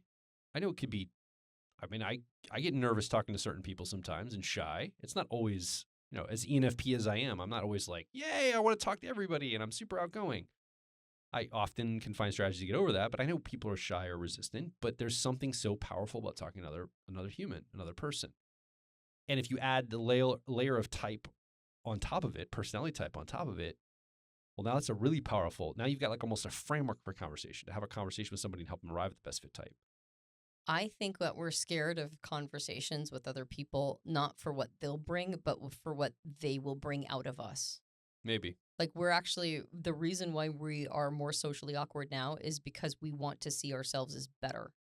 Like, everybody has this. Well, online we can curate and make it perfect. Yes. Before we hit publish. You got it. Online we can curate exactly what we want to say. But the moment I say something here, I can't unpublish. It's already published. Yep. You've heard it. It's done. Yeah. There's no edit button. There's no smudge tool. There's no whatever. And the real world, the analog world, brings out all of our flaws. And most people are fleeing their flaws. Yeah. And I think. Well, you can see why you get punished for having any flaws so hard. Yep. You said this thing 10 years ago on Twitter, or you're getting canceled, whatever. Yeah. Like, it's like, you can't, there's no space in the public domain. Yeah. And this is why, this idea of privacy, people are like, what? If you're not doing anything wrong, why does it have to be private? It's like, because people judge neutral things all the time. Yeah, they judge shit that is a problem all the time. They're constantly judging things. Because people judge neutral things, I want privacy. Because people aren't responsible with things that shouldn't be judged in the first place. Yeah, people are terrible at judging things. So the point is that the analog world is messy. There's a bunch of mistakes. We're human. We're going to not be perfect all the time. We're going to say stupid stuff. We're going to say offensive stuff. Yeah. We're going to say bad stuff. And we're going to say mean stuff. We're going to say stuff we don't even mean. Yeah, and we're going to go, you know what? I was kind of a jerk back there. Yeah. I'm really sorry I said that. That was actually inappropriate for me to say. Oh, no, it's recorded. I have it now forever. Yeah. You can't say you're sorry and get out of it. And sorry. It's that's the beauty of an analog world, is that it's not recorded forever. Yeah. You get to say a stupid thing, and then the person can hold it against you if they want to as an individual, but it's not like you they can't necessarily bring it up over and over. That's right. It's not like it's going to ruin your life. And that's actually the beautiful thing about an analog psyche to psyche experience, is that you can actually confront your imperfections without believing that they're going to destroy your life. Yeah. Yeah. So to go back to the point of origin, by the way, are we doing another high podcast? Are we like buzzed and so just not paying attention? It's like 4 hours now. I don't know how long we've been going. We've been going for a bit of time. Okay, so I will need a quick bio break soon. Okay, we should probably wrap it up soon. Excuse me. Oh my gosh. You're even burping into the mic. That's how bad I burped on camera. So in the mic. What did we learn from the podcast? So the first one is, I would say, okay, the more accurate way of saying it, and I'm saying this on like a glass and a half of wine, and if you know anything about me, you know that I am like the most sort of like poster child lightweight that ever existed. So like one glass of wine is a lot for me. So this is Celebration 500 podcast. I'm giving myself permission to drink more than one glass of wine and try to say things that are relevant. It's Oregon wine. It's the wine of your people. It's the wine of my people. So, what did I learn from the podcast? Even though you're born in California. Even though I was born in California. You've been adopted to Oregon. Listen, I moved there at 9. I think I'm an Oregonian. I've lived most of my life in Oregon. Is your mom from Oregon? Yes, okay, both my parents are from Oregon. My mom is she was born in Salem. My dad is from Forest Grove, Oregon. Their dad was from Chicago. He was born there, but they moved when he was 1. Oh, okay. He was born in Chicago, but they moved when he was 1 year old to Forest Grove, and he spent his entire life in Forest Grove, Oregon. I think he's an Oregonian. And both my brother and my sister were born in Portland. Oh, okay. Yeah, so I'm pretty sure. You're the only Californian out of the bunch. That was just incidental. They just happened to be in California at the time. So, anyway. Not that Oregon's a particularly cool place to be from anymore, but there was a time. There was a time. So, what did I learn from the podcast? The first one is don't like how to deal with feedback. I've learned how to deal with feedback, what to take seriously and what not to. And as the feedback is coming, to realize that if people are giving negative feedback, they're not trying to hurt anybody. They're trying to heal themselves, and they're just going about it in a bad way. Like what they're trying to do is they're trying to make peace with their own egos. It's not about you. It's not about me. It's about them. It's totally about them. Yeah. So understand that. And the same thing goes, if I apply that to the negative, I've got to apply that to the positive too. It's about them. Yeah. It means that I was a catalyst for either something negative or positive in somebody's life, but it's really about their experience that they're having. Yeah. And that has been a major, I mean, it's hard. You would think after nearly a decade of doing this, I would get really, really, really philosophical and good about this. But here's the deal. If I'm highly resourced and I'm doing all the things, I've got all my SI routines, introverted sensing routines and rhythms all set up and everything's going well, it is water off the duck's back. I don't even think about it. But if I'm under-resourced, if, say, I had a massive life shakeup and I'm moving and all of my introverted sensing routines are all thrown off. It's all hypothetical, by the way. All hypothetical. This couldn't possibly, this couldn't possibly be our last few months. This is not my life. What are you talking about? This is just theoretical conversation here. Totally theoretical. If that theoretical situation were to happen, I take it super personally because it's not about them, it's about me. Yeah. Right? So that's the thing. Like We're all about ourselves. The podcast has taught me how much about ourselves we are, including me. Yeah. Right? Is that it? Did we polish it off? I just finished the bottle of wine. Well, I'm about to finish it. All right. I just poured the rest of it in. Okay, fair enough. How much? That's a lot of wine for two people, isn't it? I don't feel anything. Right? I mean, I don't think I feel anything. You're 6'2". Of course you don't feel anything. I'm 5'2". Of course I feel everything. It's got 13. I think it's 13% volume. It's normal for wine. Okay. Oregon wine is more potent, right? No. Willamette Valley wine. False. Wine is it's wine. It's called volcanic ash that gives it a supercharge. It gives it a good flavor, but it's not any more potent. Right. Okay, so back to the thing I was talking about. Because I don't know why. Because I feel like we have to land the plane. Yes, we do. Keep going. This is a terrible podcast. This is a great podcast. This should be one of the ones that we throw away. This is the best podcast we recorded this week. That's facts. I promise you. I promise you. And as I'm sure you, dear listener, who is no longer with us, can infer, it is the only podcast we've recorded this week. So it has taught me how to deal with feedback. And here's the other thing it taught me, or at least it guided me to. Like I was talking about those Legos like a long time ago, Antonia's Legoland. I think the podcast was the platform upon which, if I listen to early episodes, it's hard for me to listen to them because of the energy I put in. I feel like I'm way more chill at this point. I feel like I'm way more comfortable with a microphone and being on stage and all those other things. Even though I had a lifetime of experience of being on stage, there was still a formality to it. Yeah. Because there was always like a school situation that I was a part of or some sort of formal discipline. And now I feel a lot more chill vibe. I feel a lot more comfortable in all of these platforms.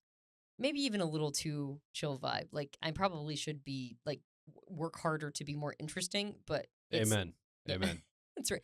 Be a more interesting person, Antonia Dodge. I thought you were an ENTP. Preach it, sister. Clearly you're not an ENTP because we all know ENTPs are interesting. So therefore you must be some other type. That's right. And I'm going to write out an entire paragraph about what type you are because you don't know.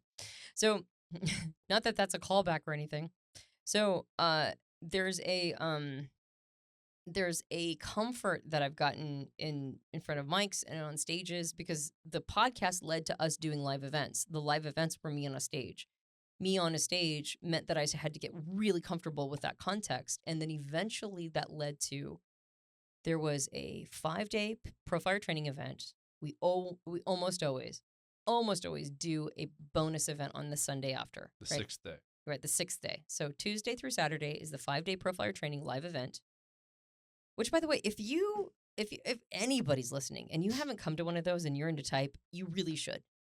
Profire training is pretty amazing. Profire training is an incredible program, and it's only even sort of commensurate to Personality Life Path, which is my other favorite thing to do. I love Personality Life Path. It is one of my favorite. Like I get excited every week when we do it. I get excited for every Personality Life Path live event because it's just. Well, you watch people change. It's the bomb. It's just incredible. You watch people's lives, literally, like you and me facilitating it. Watch people change their lives in real time. Incredible. It's one of the best things. I love PLP, Personality Life Path, but I also love PT, Profile Training. And for a long time, we'd have a guest speaker on the 6th day. But one year, we were supposed to have, I think it was Dario that was supposed to be there. So we scheduled the 6th day. And we got it all set up at the hotel. But he couldn't be there. I think he was in Norway, and I think it was like a COVID-related thing or something, and he just couldn't be there. So I was like, okay, what am I going to do? Or what are we going to do? And I thought about it, and I had really gotten into Dark Night of the Soul stuff. I had gotten into Carl Jung's work around shadow and all that stuff and the 4 archetypes. And we had just started coaching with Dr. John Beebe. When you say coaching, you and I hire him. Yeah. Meet with him at least once a month. Yeah. To work with us. That's right. To study with him. Because he's a Jungian analyst. He's been this way for 40, 50 years? Yeah. If you are familiar with cognitive functions, you have John Beebe to thank. So we went straight to the source. We're like, thank you for bringing this to the type world. That's right. We want to work with you, and can you be mentors? Can you be our mentor? That's right. So we've hired him to be our mentor, basically. And it's been game changing because even though I was very familiar with his 8 function model before, I've known the 8 function model for 10, 15 years, 10 years probably, at least. But I never got it. I saw it taught in a lot of different places, but nothing quite felt right. It all felt like a really tidy model. It wasn't until we started talking to John that we understood it in its clinical psychology application that I started to get it, really get it. Now, maybe that's just my limitation. Maybe other people can get it in a way better way. But for me, I had to talk to John. Because John's a terrible writer. No, John, he's not a terrible writer. His writing is, how do I say it? That's my wine talking. He's not a terrible writer. He's a very dense, it's a very difficult material to get through and understand. It's very referential to a lot of different media. And when you talk to him, he can contextualize it in real time. That's right. And you're like, oh, okay, that's what you're writing. Yep. So, John, you're not a terrible writer. If you're watching this, you're not a terrible writer. Your writing is difficult to get through, and talking to you makes it make sense. I'll just say that I understood him a lot more when I was talking to him one-to-one. Yeah. Okay, so... He's an orator. He's an orator, and he's a brilliant man, by the way. And we have... people in the type world do not know how much gratitude they have to give to John, because people in the type world right now just think that functions and type are synonymous. Now I'm super insecure. I said, John, you're a terrible writer. Is John, it the wine talking? John knows how much we love him. I'm terrified that he's going to watch this. No. Or somebody who knows him and be like, do you know what Joel said about you and your writing? I'm like, I'm really worried. Don't worry. John knows we love him. Okay. Because we do. We adore him. We adore John. I'm sorry, John. I said anything. Okay. So anyway, get over it. He's fine. So, John is the person who reintroduced functions into the type world. And he's why you, the person listening right now, he's why you know what functions are. 1987, I think. 87, 88. Yeah. Carol Linden, the president of APTI, said.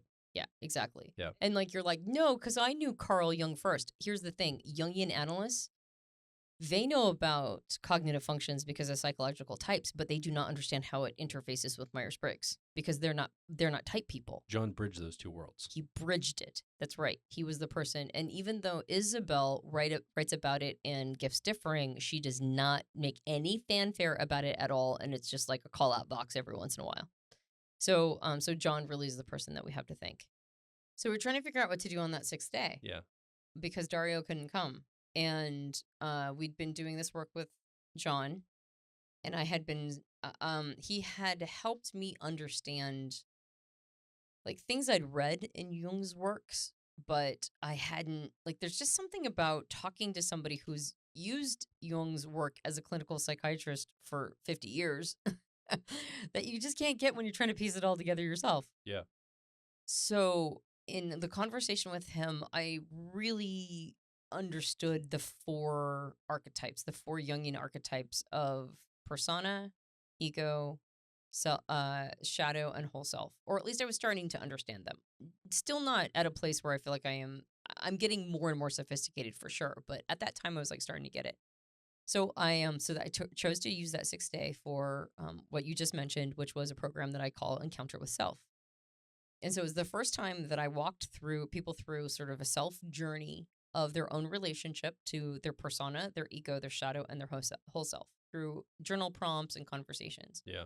And that was really awesome. That was amazing. And it was so good that I decided to do it the next event. We didn't have anybody for the next event either.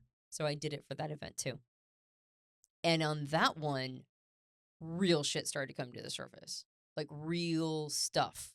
And like stuff that I had realized that through the podcast as a platform, and then through live event and stage experience, and then through our mentorship and coaching and my private practice of coaching, all of those Lego pieces started to build a structure so that second version of Encounter with Self, it was in Florida, remember?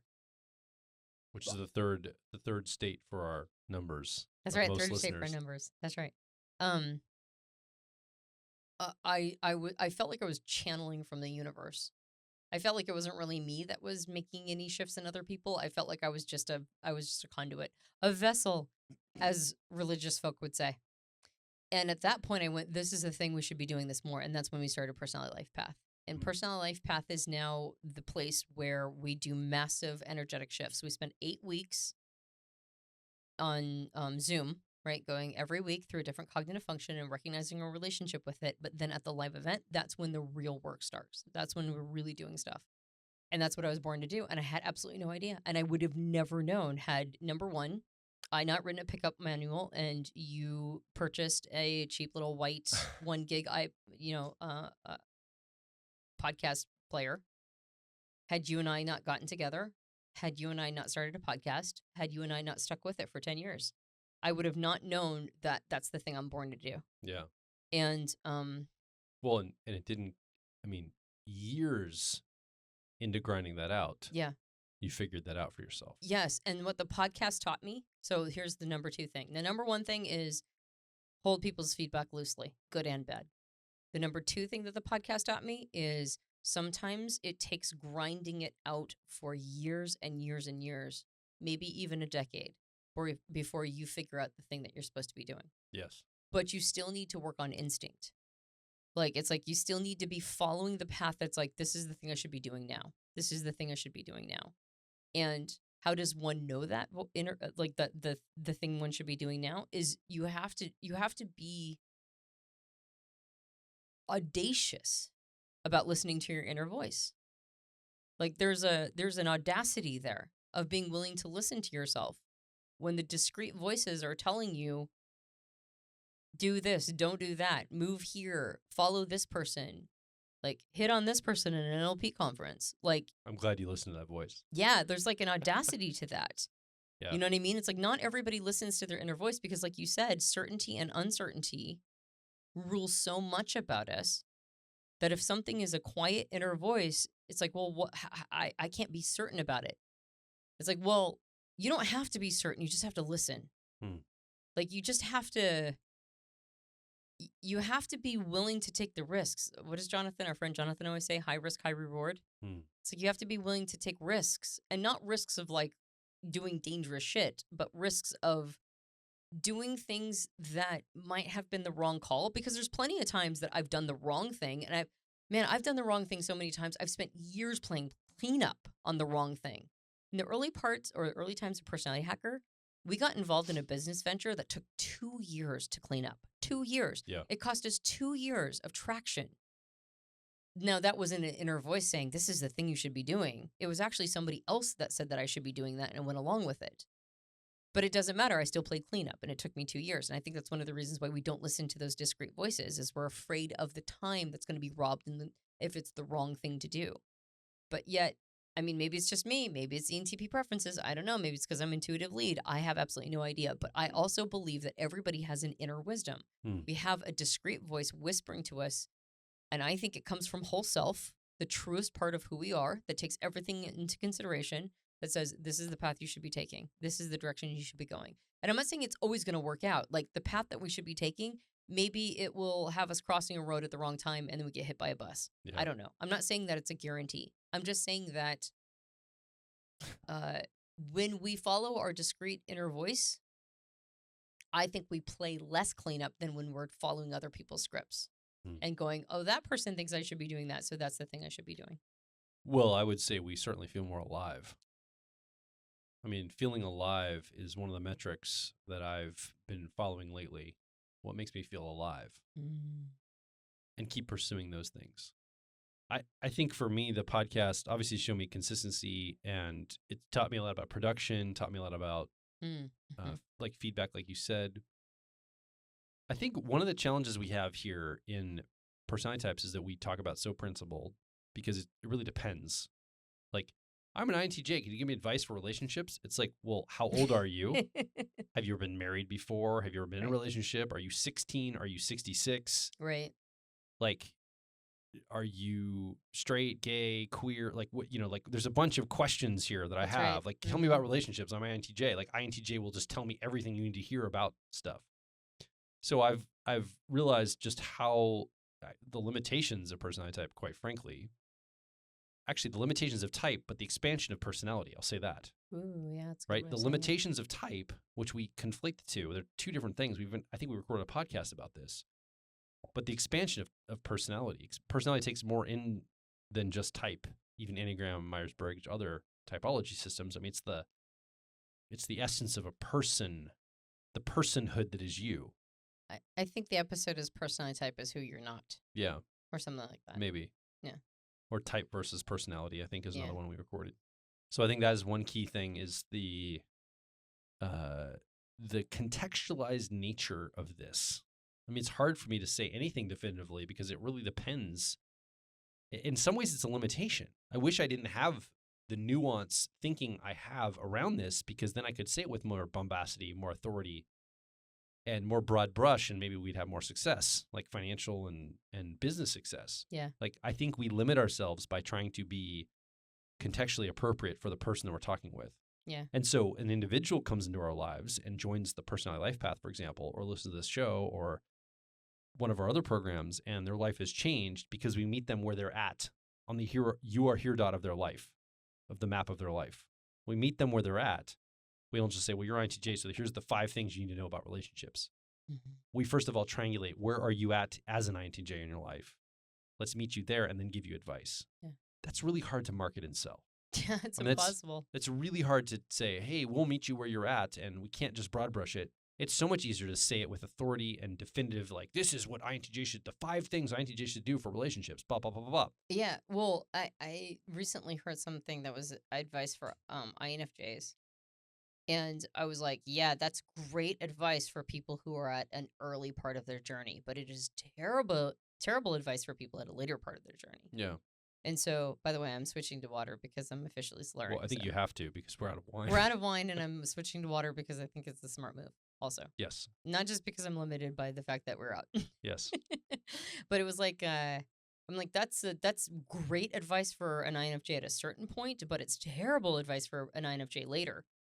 And I think that's what you're speaking to, which is this idea of like the type advice changes. Yeah. Even for that specific type, it changes over time. It depends upon the moment and the timeline in which they're at, the path they're walking, and their individual circumstances. Even the person themselves and the way they're showing up as their type changes based on their level of maturity and development. Mm-hmm. We had a moment where you were on the main stage at our profiler training program. You were profiling a person, and you determined that they were a certain personality type, and everybody in the audience is dissenting. And they're like, that can't be true. You're like, but look, we took a moment, we addressed this. We said, but look at the development and growth they've done. Mm-hmm.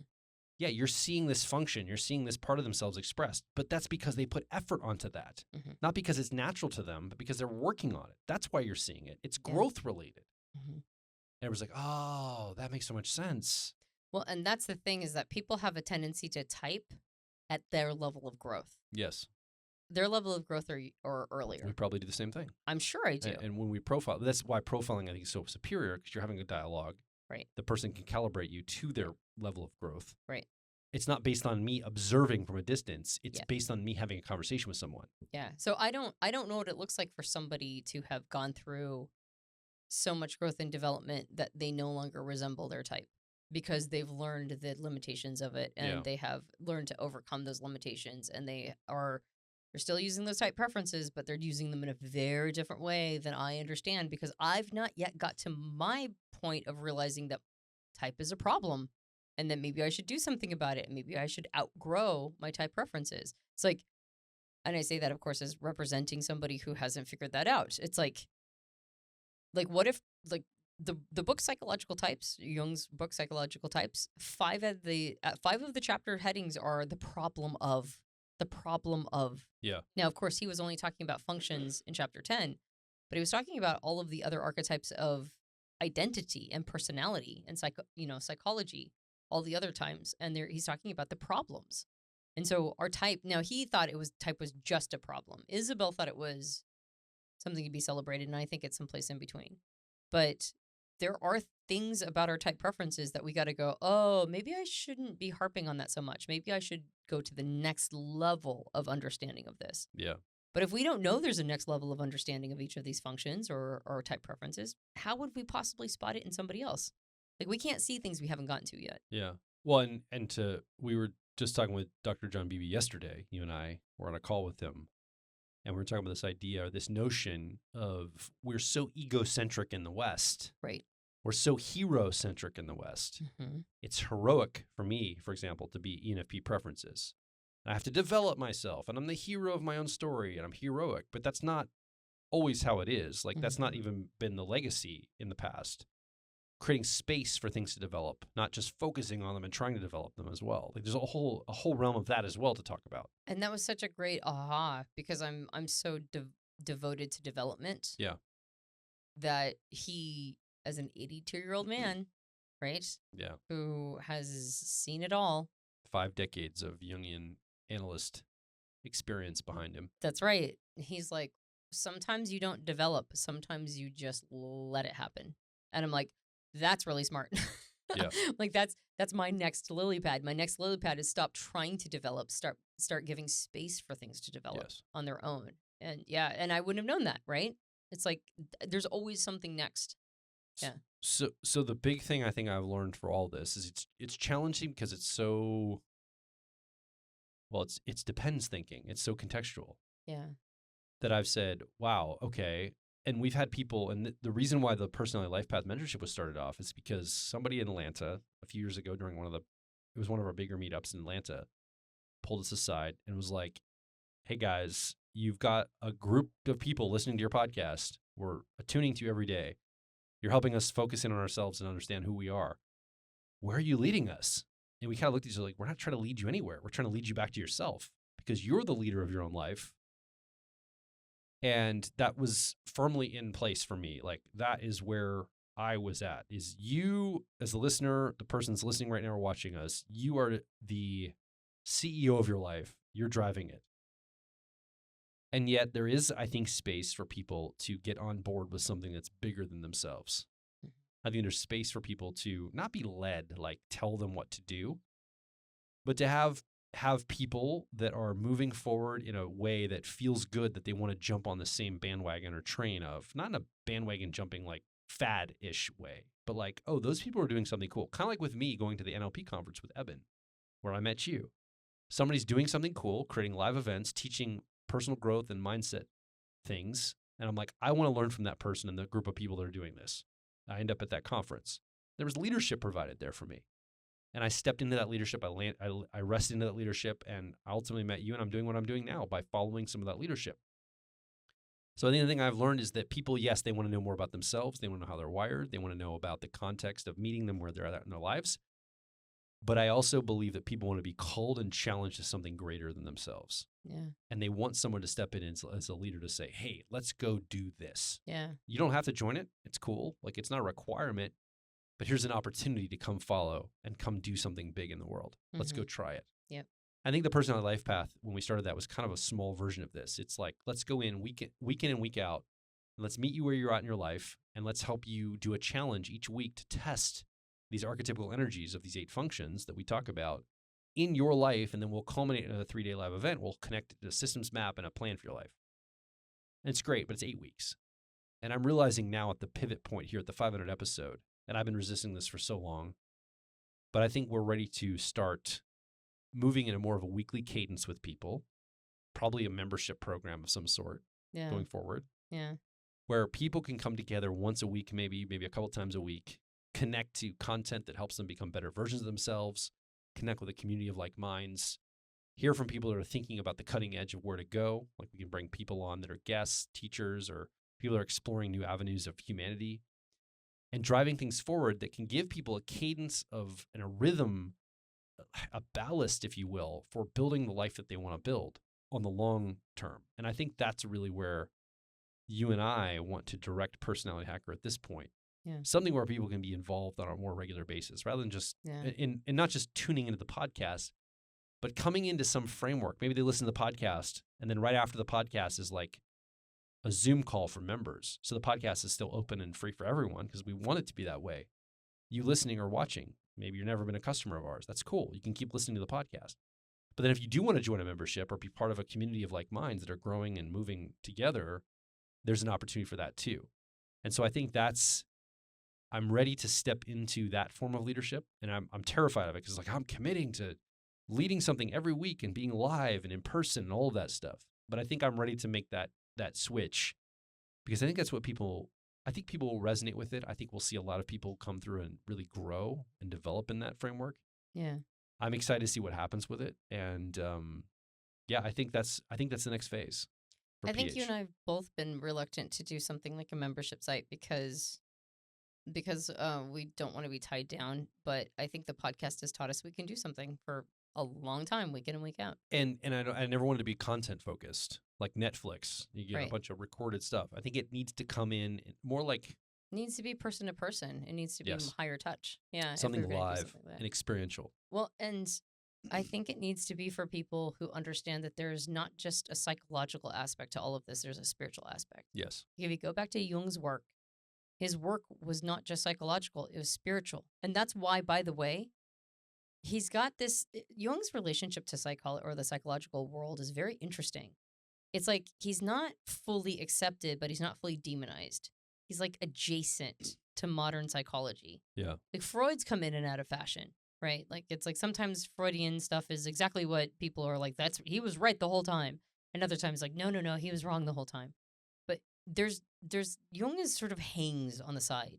And I think the reason why the psychological world is not 100% sure what to do with him, still honors and respects him because clearly he's part of the grandfathers and like the lineage of psychology. There's a sense though that there's something about him that's like a mystic and they're not sure what to do with that or where to place him. And it's because he's not just psychology, he's spirituality as well. He's psycho-spiritual. And our friend Aranio Paez says that spirituality without psychology is dangerous, and psychology without spirituality is incomplete. And Jung was the whole package, right? Now, he's not perfect. There was plenty of stuff that that was very embryonic. But I think we have become very tapped into this idea that psychology without spirituality is incomplete. And as people who have lost a sense of spirituality that we remember from our childhood and youth, like that was like religion was spirituality or a very set, concept of morals and values and prescriptions, that was spirituality. Spirituality has changed for us. And for me, at least, I've realized that coming to whole self, the idea of spending a lifetime figuring out how I can be the most Antonia that I can be in a single lifetime has become a version of spirituality for me.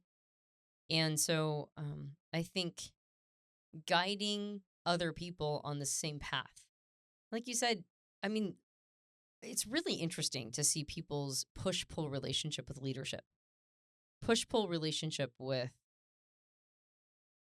being guided and led. Yeah. You can tell people are like clearly clamoring for it. They're dying for good leadership. But at the same time, this idea that anybody would want to be a leader is like super suspicious. Like, why do you want to be a leader? It must just be power. You must just want power. And then at the same time, there's this idea of, there's this desire for leadership, like good, honest leadership. So how does a person become a good, honest leader without communicating that they're just this power-hungry mongrel that's trying to exploit everybody around them? And I don't know if this is the perfect answer, but for me, it's like, well, you just model it. You just do it. You just go do the thing. And as you're doing the thing, you go, so I'm doing this thing. And it's really actually kind of cool. Do other people want to go do this thing with me? And that's the leadership that people will accept because they're suspicious of all other kinds of leadership. And I think when it comes to finding whole self, and the psycho-spiritual realm of the leadership you're talking about. I think it's like, well, that means, and I think the podcast, again, has taught me this. It's taught me that I have to be doing the work. I have to be walking the walk, not just talking the talk. The challenge is that when you walk the walk, like you said, everything becomes really context dependent. Yeah. There's no easy answers when you're walking the walk. The easier the answer, the less the person's actually walking it, right? Yeah. The more like, well, you just do this and it works. Sometimes you can pare it down. I'm not saying that you can't. Like, sometimes you can pare it down, go, if you do this thing, like 100% of people that do this thing are probably going to have positive results. All right. There's some things like that. But most things, when it comes to the individual, it's very contextual. And that's the challenge. The challenge is like, I want a pill. Well, it's a pill, but it's made especially for you. I need to know a whole bunch of things about you in order to create this pill. And if you take the pill, it'll work. But you're going to have to do a lot of work to figure out which pill it is you need to take. Yeah. So it's like, you don't just get the magic pill. So I think this idea of leading people to whole self, leading people to become the most them, not the best version of them, the most them, right? Because I think the best version creates this sense of almost purification, self-purification. I need to be pure. I need to be the best version. I need to do my shadow work in my 30s or 20s because I need to be pure. And it's like, no. It's not about purity. It's about it's about opportunity. It's about becoming the most version of yourself in a single lifetime.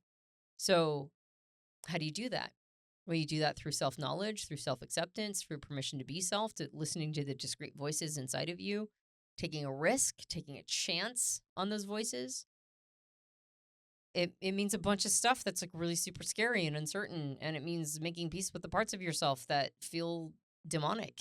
It means taking in the whole thing. And I don't think we would have gotten to this point. I don't think we would have gotten to the point where we're like, yeah, let's maybe start sort of modeling this and into the future and going a psycho-spiritual direction. I don't think any of this would have happened had we not just done this stupid freaking podcast every freaking week. Do you know what I mean? Like, this is the thing. This is the platform underneath all of it. I think this is like, but these are the pylons upon which everything sits. Yeah. So, and it could have been anything. It could have been a podcast. It could have been something else. It would have been smart if it had been YouTube. Well, we could have done, and that's the other thing too I learned about this is there are waves of opportunity that come that sometimes you get really lucky. I mean, I think the time we started this in 2014 was a time when audio podcast was ripe for taking off. Mm-hmm. And had we done it 3 years later or 3 years before, it might not have had the same effect. Yeah, luck is a major node in the system of our success. Timing and luck. Now, YouTube, we weren't as on the stick about it. I'm like, YouTube will always be there. Why work on it right now? Let's keep focusing on the audio podcast. Well, YouTube, when we really should have gotten in the game of YouTube, like really hardcore, because we had a YouTube presence, but I think we should have buckled down on YouTube minimum by 2019. 2020 would have been a perfect time. We just had too much personal stuff going on. Yeah. Well, I think, video is way harder than audio. Yeah, you have to like do your hair. Take a shower. You have to take a shower. You have to wear pants. You have to do all sorts of things. You have to be not an old fucker like us. I got to put an explicit tag on this now. So great. Explicit tag. By the way, should we do a 500 podcast, 500A, 500B, or should we just assume that Christian's going to like take care of this? I'm going to do the entire thing on this one. What? I mean, I think it's like, so if you look back at the 100 episode, the 200 episode, the 300 episode, 400 episode, each one we kind of talk about the place we're at. And I think this is we're in kind of this, we're in the place we're at. So this is where we're at. I keep worrying that I'm still in the frame of the camera too. No, I'm sure you're fine. If you're not, I'm sure somebody can watch it This anyway. is our podcast for us. And by the way, I only promised you, here's the other thing. We have not revealed. Oh, yeah. What did I promise you? 10 years or 500 episodes. You got it. So I am fulfilling my obligation to you as a partner that this is the 500th episode is what I promised you. Now we can see how many people watch to the end. If you want this to keep going, you also want Antonia to promise you to go to 501 and beyond.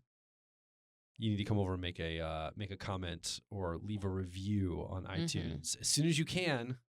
So Antonia can read them and get inspired. This has been tough for you to do this many. This has not been easy. There's been times you didn't want to do it, and there's been times I didn't want to do it either. Yeah. And once we record it and get it done, we're like, thank goodness we did that. I'm glad I have done. It's like I don't like to write, but I like having written. Same type of thing here. There are podcasts I've recorded with a quivering voice because I'm in such a low place. Yeah. Yeah. Well, I think that's the definition of a true professional. Is it? You do it. You do it even when you don't feel like it, right? You do it even when you suck. You just keep doing it, and I feel like a lot of the episodes have been great. I mean, we've put the work in, and that's why I'm okay with indulging this episode, drinking some wine, letting it ramble on, talking about whatever we want. It's like, man, we've paid it forward. And anytime I get a comment under like our YouTube videos or anything, it's like the free podcast, like this didn't blah, blah, blah. Can you timestamp it? Because I can't find the information. I'm like, your refund check is in the mail. Yeah, that's right. For 500 episodes, I believe that we've sat down with a microphone and delivered great content. We've sat here and we've tried to help you as the person listening or watching with your life. We've helped try to contextualize personality types and other systems and models, and we've tried to like be vulnerable with ourselves.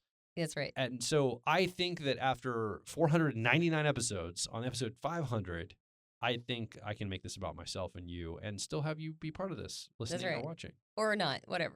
We don't care. Or if you didn't make it, it's okay too. It's just about us. Time capsule. I never did get to my list of top podcasts, though. I would like to just anchor to record this for myself, to have this in the posterity. episode. We gotta wrap up. And I also want to know, what is your favorite, just for me, I'm just curious, what's your favorite episode of the last 10 years? My favorite episode? Mm-hmm. Do the top 10, top 20 or whatever you're going to do, and then be thinking about that. I will think about that. It's hard to know what my favorite is because... I know. I always know what my favorite podcast episode is. Yeah. I think I know there are moments when after I recorded one, I'm like, wow, I feel really good about that one. Yeah. And those always feel good, and they feel like going to be my favorite, but I don't know what my favorite would be. You know what's weird is that every time I record a podcast and I feel terrible about it, it always does really well. And every time I record a podcast and I feel amazing about it, nobody ever says anything about them. I will say that so far my favorites of any time we have a live studio audience and we're engaging with real people, and which is something we want to do in the future as well as a membership program. And maybe they'll be tied together, actually. That is incorrect. Stop yawning. You can't yawn, Antonia. This is exciting to record the 500th episode. You can't yawn. Now he has to. Now Christian has to edit it, me yawning. He's not yet editing that out. We're leaving it in. It's no, fine. I mean, he's going to edit me yawning so that... Oh, so you can see it? Yeah. Keep it on the DM. Live podcasts. Mm-hmm. Live podcasts are the thing.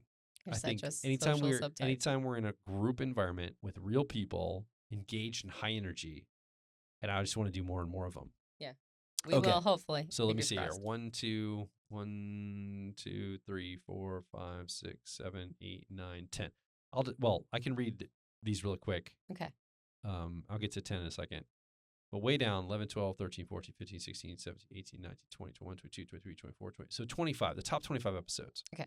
25 is introverted thinking versus extroverted thinking.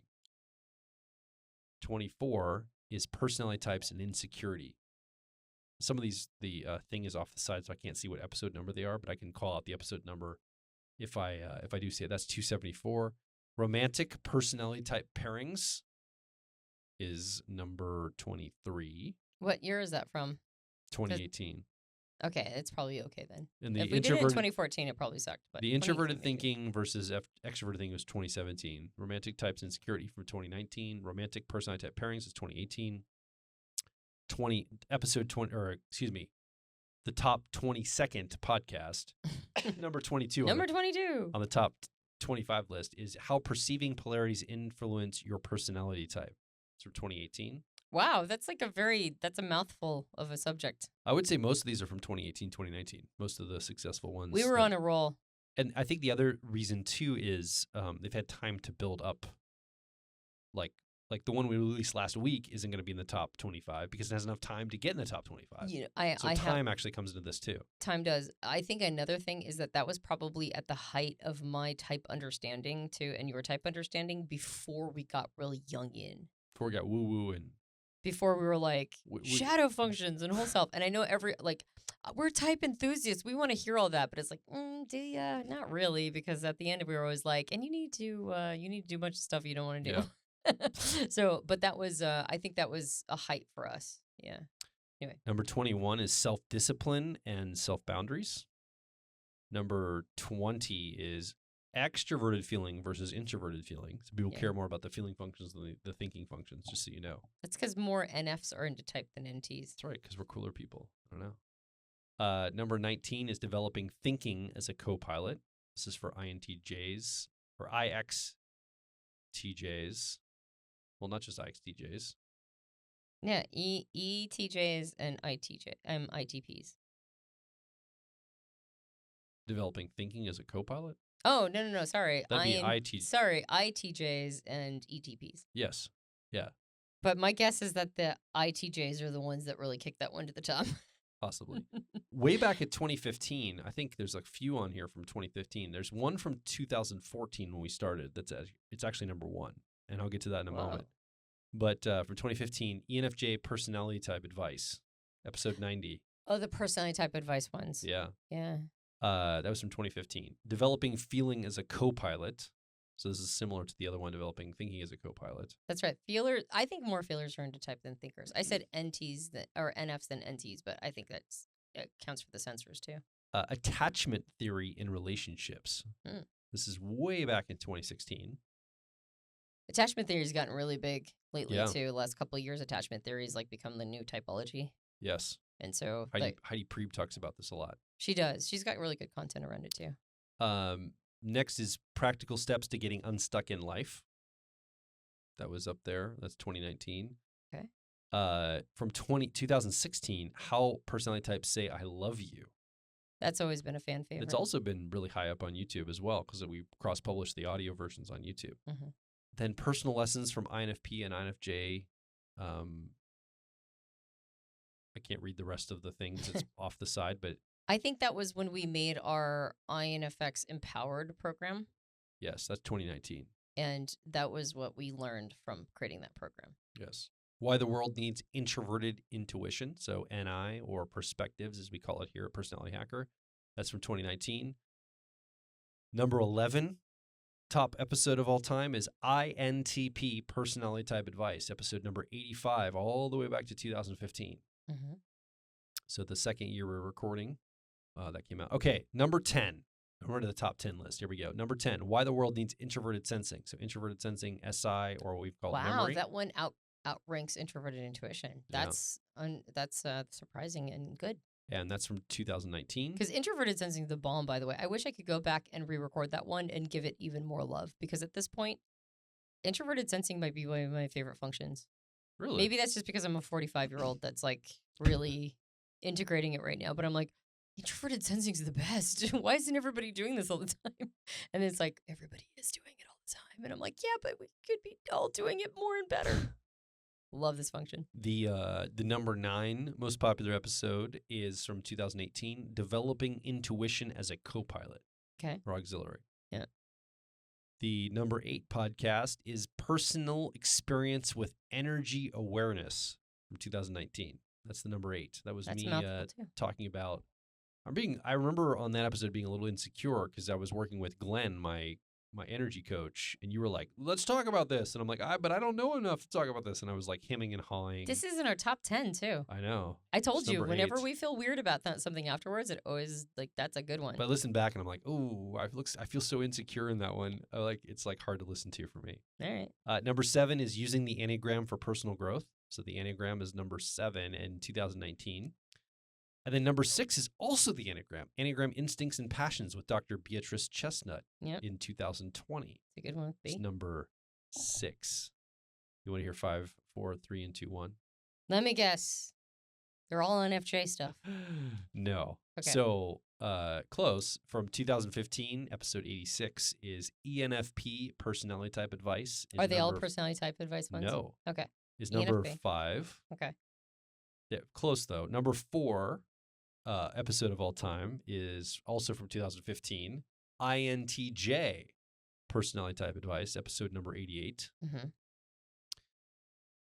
This is where it breaks the pattern. Number 3 from 2016, episode 152 is Emotional Scripts We Run in Life. Is number 3 of all time. Really? Emotional Scripts We Run in Life. It's probably a good one. I think one of those kinds are probably one of my favorites. I can't remember which one, but those were good back then. Mm-hmm. And the top 2, and here we go. This is going to be no surprise to people. Episode 55 from 2015. Number 2 is INFP, Personality Type Advice. And then if we go to the number 1 spot, drum roll, episode number 34 from 2014. So the 34th episode we ever recorded. Now, it's had a lot of time to build traction. Yeah. Can you guess which one it is? I think Let you're me not guess. going to be surprised when I say Let me it. guess. INFJ personality type advice. You got it. I got You it. got the bingo Ding, ding, ding, scorecard. ding. Yes. Because INFJs, if nothing else, can be relied upon to listen to personality type content. You got it. And all the people who think they're INFJs that aren't. Which is a surprising amount of people that we found. Yes. I think I figured something out. What's natural to an INFJ becomes coping mechanisms for anybody in a terribly traumatic experience, like growing up, particularly PTSD. Yes. Higher attunement to people's emotional reactions, having a higher sense of empathy in order to deal with angry caretakers. So in a world filled with people loaded with trauma, they read an INFJ description, they go, this must be me. Because it describes all the picking up people's psychic energy and tuning to their emotions and watching for things that are going to go wrong, etc. You got it. And, there's a siren, a police siren. That's fortuitous, or the serendipitous at this time period that we're talking about trauma. They're not coming for us. Well, fingers crossed. I hope not. But here's the thing, an INFJ is going to have all of that even if they haven't experienced one drop of trauma. Yeah. And that's the difference. The difference is INFJs are just kind of like that. They just are sensitive in that way. Yeah. And then there's a bunch of people who have gone through really traumatic experiences that have had to develop some of these empathic tendencies in order to like navigate their lives. So a big one is which is which. And it's like if you've had a ton of trauma, then maybe reevaluate your type preferences. If you haven't had any trauma and you still feel like you have INFJ preferences, you're probably good. So that's the pattern I picked up. Okay, are we good? No. Can we wrap up? Go ahead. Let's wrap up, but I want to hear what your favorite podcast episode is. Well, I just want to say my disappointment. Can I? It's really with you, Antonia. I just want to wrap this up by talking about how disappointed I am with you. Not with you. With myself. I had this idealism of like the 500th podcast. I've been thinking about this for months, but we've been in such chaos moving and stuff. I'm like, I want this big event. I want like, because I'm a social subtype in the Enneagram, right? I want like people around. I want to be celebratory. I want to like make a big deal, like an anniversary kind of thing around it. I want people to like send in like little 30-second clips of what the podcast meant to them, and we're going to put it in the episode. I had like all these big plans. And that's another thing I've learned in this podcast is I personally tend to build things into these idealisms, these big projects, these big things. And I've noticed that direct action trumps all of that. Like direct action cuts through all the noise and the clutter. Yep. And I can say that if the podcast has spoken to you or impacted your life, I would still love for you to send in either an audio or video, 20 seconds or less, maybe 30 seconds at the most. 30 seconds or less, I'll say that. Come again. 30 seconds or less, some kind of recording to talk about how the podcast impacted you. If it's useful, I'd like to post these on the social channels. Yeah. Like if you send something in, video or audio, saying, hey, Joel, Antonia, just want to let you know, I've been listening since blah, blah, blah. I'm this personality type. Here's how the podcast has impacted my life. Just wanted to let you know. That would do me a personal favor just because I would get to hear from you. You know me at the end of podcasts. If you listen for any amount of time, I'm always like, we want to hear from you. Come over. In fact, I'll say it right now. Come over to personalityhacker.com directly below this episode. Leave a comment, ask a question, or more importantly, share your story about which podcast or how this podcast has impacted your life, helped you reframe something or think about something or learn something. I'd love for you to do that in audio or video version and send it in to us. Link to it so we can download it and then hopefully weave it into some kind of piece of content in the future. It would speak to us, I think, a lot if you'd be willing to do that. 2 things, Joel. Yes. The first one is I'm not ready to end because I want to hear what your favorite episode is. I have one. I honestly don't. I want to hear yours. You're teeing yourself up here because No, I honestly want to know what yours is. Okay, just think about it for a second. And the second thing is favorite episode. Nobody's listening right now, so we'll have to send that in an email or something because I think we've lost everybody. Because this is the Joel and Antonia. This is the true fan that's going to actually record something for me. The true fan that's like the one person that's the true. I stuck there for 2 hours to the bitter end. It's me. It's just me. Oh I'll tell you guys what it did for me. It might not be 2 hours though. Christian might like mercifully cut out the parts that are like grueling. It's fine. Or not. Who knows? We're just doing our thing. Cognitive Functions in Time. Cognitive Functions in Time was your favorite? Is my favorite episode. I love that episode. Nobody ever listens to it. Yeah. I always go, you should go listen to the one on Cognitive Functions in Time. Nobody ever listens to it. It's like It is. It's probably like episode 498 in the list of episode popularity. I'm like, it's a good one. Go listen to it. There's been a couple that we did that I've liked a lot that haven't got a lot of traction. Yeah. That I'm like, I'm surprised. Like, we never date things or make them content dependent. But remember back in 2015 during the Baltimore City riots. Oh yeah. We took the Graves model, spiral dynamics. We applied it toward the city of Baltimore and talked a little about some of the aspects of that. Now, I was much more like I didn't have as much information about I don't know if I stand behind it anymore, but I know it was way down there. I'm always surprised. It was like an application of the Graves model into a real world situation that was happening on the ground in Baltimore City. And I'd lived there and I thought it was it's like it's like episode 498 or 499. I mean, it's like way down the list of like popularity. It's a good one. I thought it was a good one though at the time. And we talked about some of the issues there. Speaking of which, I'm going to give a plug right now, even though we're not talking about generational theory. The book by Neil Howe, The Fourth Turning is Here. Yeah.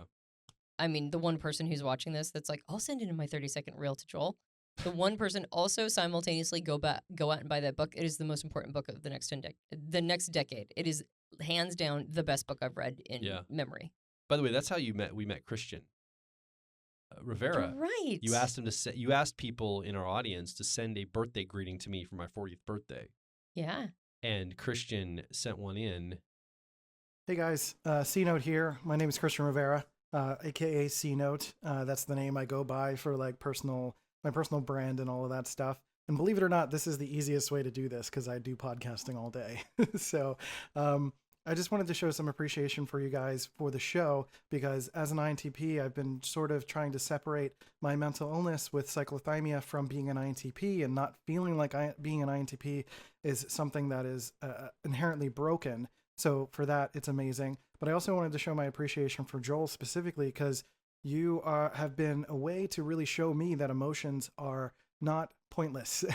Something that, of course, as an INTP, I've been experiencing for a lot of my life. And being able to see you show emotion and do that in an earnest, honest way that is loving and caring. And I can always hear it from you when you're listening to Antonia talk about her stories and you're really compassionate and listening and caring. And also showing me that FI is something that is just like this amazing superpower that I've been able to also see within my girlfriend, who is also an ENFP, and to really experience that introverted feeling is something that is valuable, and there is an intelligent conversation so that can be brought from it. So it could sound like a backhanded compliment, but really what I'm trying to say is thank you for being yourself, for being a feeler man who can show that being a feeler and having emotions is not a bad thing. You know, expressing yourself as a man is important for growth as a man myself, and for an INTP who is constantly struggling with FE and SI and talking about all those things from your own perspectives, but then helping with FE and helping me grow as an individual is something I am eternally grateful for. So I appreciate that all that you guys do, and thank you, Joel, for everything that you bring to the show and for who you are as a person. Everything you've done for Antonia recently, especially with the parents situation, has just really, really shown how great of a man you are. So thank you for this, and thank you for the show. And I look forward to being a part of this and being a part of listening to the show more and more as we go. So thank you so much. Happy birthday. See you guys later. And we're like, this guy does video production. I reached out to him and thanked him for the video. And that's how I got to know Christian. You're right. Who's editing this right now, watching it. Wow. That's how I met him, by sending a video recording in. So maybe I get to meet you in person if you send one in. So there's a benefit. And we benefit, to the one person who's still here. Benefit-driven headlines. Benefit-driven call to actions, right? You one person, you send that in, and maybe Joel will meet you. Well, we'll get to meet each other. And right. Also, if you come out to one of our live podcasts, at the time of this recording, we've got a few scheduled for this season coming up. There's like just multiple sirens in the background now. What is going on? We're like in the suburbs of Gettysburg. The type police are coming for us. The type police. Oh God, we've gone over 2 hours or how many hours? The type police are on their way. I'm really an ESTJ. Oh God, I didn't know. It's all the going type police down. are coming for me. It's all going down. I just hear sirens flying off everywhere. Okay, we got to wrap this blessing up here. So my favorite podcast, man, I honestly don't know. Okay. First of all, I'm having a hard time remembering all of them. Yeah, there's been a lot. I mean, 500 episodes to go through. Yeah. Which I think at the 100 episode mark, TV shows go into like syndication. We've done 5 over that. I wish I had a phone to do calculation. What is a season, a television show, 22 episodes? Mm-hmm. What is 500 divided by 22? Well, so 20 goes into 100 is five times. Yeah. And 5 times 5 is 25. So So if it'd be like the Simpsons, right? Well, not that far, or the Not that South far. Park, but Yeah. we're approaching Simpsons levels of right. consistency That's right. of that many seasons. All right, one more cheers and then we end it. All right. To sounds my good. love, 500 episodes. By the way, thank you for recording this with me. I promised I it. know sometimes I have delivered. I think that just effed up the audio. Am I still on? Yeah. You kicked something that made it go out. Oh, it's good. Yeah. Yeah, cheers. So Cheers. thank you again for recording these with me. Thank you for recording these with me. I appreciate the fact that you've done this with me for 500 episodes. We have empty wine glasses, but cheers to Just like a little 500 more. Let's hope. Thank you for pushing me this last 9.5 years. I love you. I love you too. Let's keep going. Let's see what's next. All right. If you've been listening along, now's your chance to come over, like we've said. PersonalityHacker.com. Directly below this episode, leave a comment, ask a question. More importantly, share your story. Where are you at in your personal growth life, your personality type, understanding life? Let us know what you've learned. If you've listened to us for any length of time, I'd love to know what you took away from this episode. And even better, send a video or audio in. That'd be That's really right. cool. That's right. And because this is the Joel and Antonia podcast episode where we've been completely self-indulgent, I'll just say, yeah, go buy our stuff. Like, go get the book. Go get an owner's manual. Like, go Let's do just this. liquor you up and see what happens every episode. From now on, I'm just going to get a bottle of wine. We'll see what happens. Go support us because we've been doing this for a long time, and sometimes we say some cool stuff. So go, I don't know, take an action or not. I don't know. Send Joel a little reel that goes, "I love you, Joel. Your luscious locks and your forehead and the whole thing. I love it." So go do that. And there's some other things I say about iTunes and YouTube and books and all that stuff. So yeah, make it all happen. Yeah. Okay. Thanks. Is that a good one? Yeah. Thanks so much to our team who's been so supportive of us. Oh my gosh. I think back all the way to, back people that have worked with us in the past, Ryan and Nee and Chelsea and Kimberly and Cheris. Cheris, way back in the early days. None of those people are still working with us now, but they originally were on the team. They were so important to us for so long. And Addison, and there are other people. I'm probably forgetting somebody that I should be remembering. Now we have people on the team of Ines and Laura. Christian obviously edits things. Karina, Anne, Jess. Thanks so much for other partners like Dario. Who am I forgetting? I'm sure I'm going to forget somebody that's on the team. Chris. A bunch of people that make all of this happen behind the scenes, like on the team. Just thank you guys too. Thank you so much. You may never hear this, but I'm just recording it now to anchor it in as a totem to thank you. Who am I forgetting? I want to make sure I don't forget anybody that's working with us or has worked with us recently. When you get to do this at the end of the book, you get to think about it for a while. Exactly. I didn't even know we were going to do this. Thanks to my kids. Piper right now is sitting in there chilling by herself at 11 years old, patiently waiting for us to record this. Which she's done her entire life. Yeah. Since she was like 2. And she came out here and brought us like food and our waters, and she helped us with stuff. And so thanks to my children and my family supportive, a bunch of people to get to this place. Yep.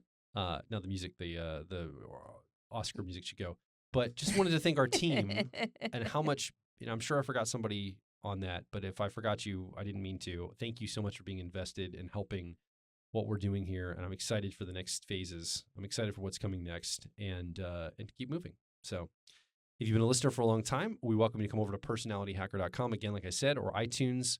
Like Antonia said, go get some stuff. Go get one of our programs. Join one of our programs. It's going to be life-changing for you.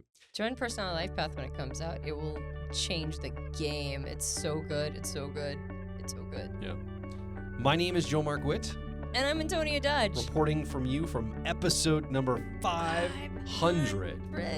And we'll talk with you on the next Personality Hacker Podcast.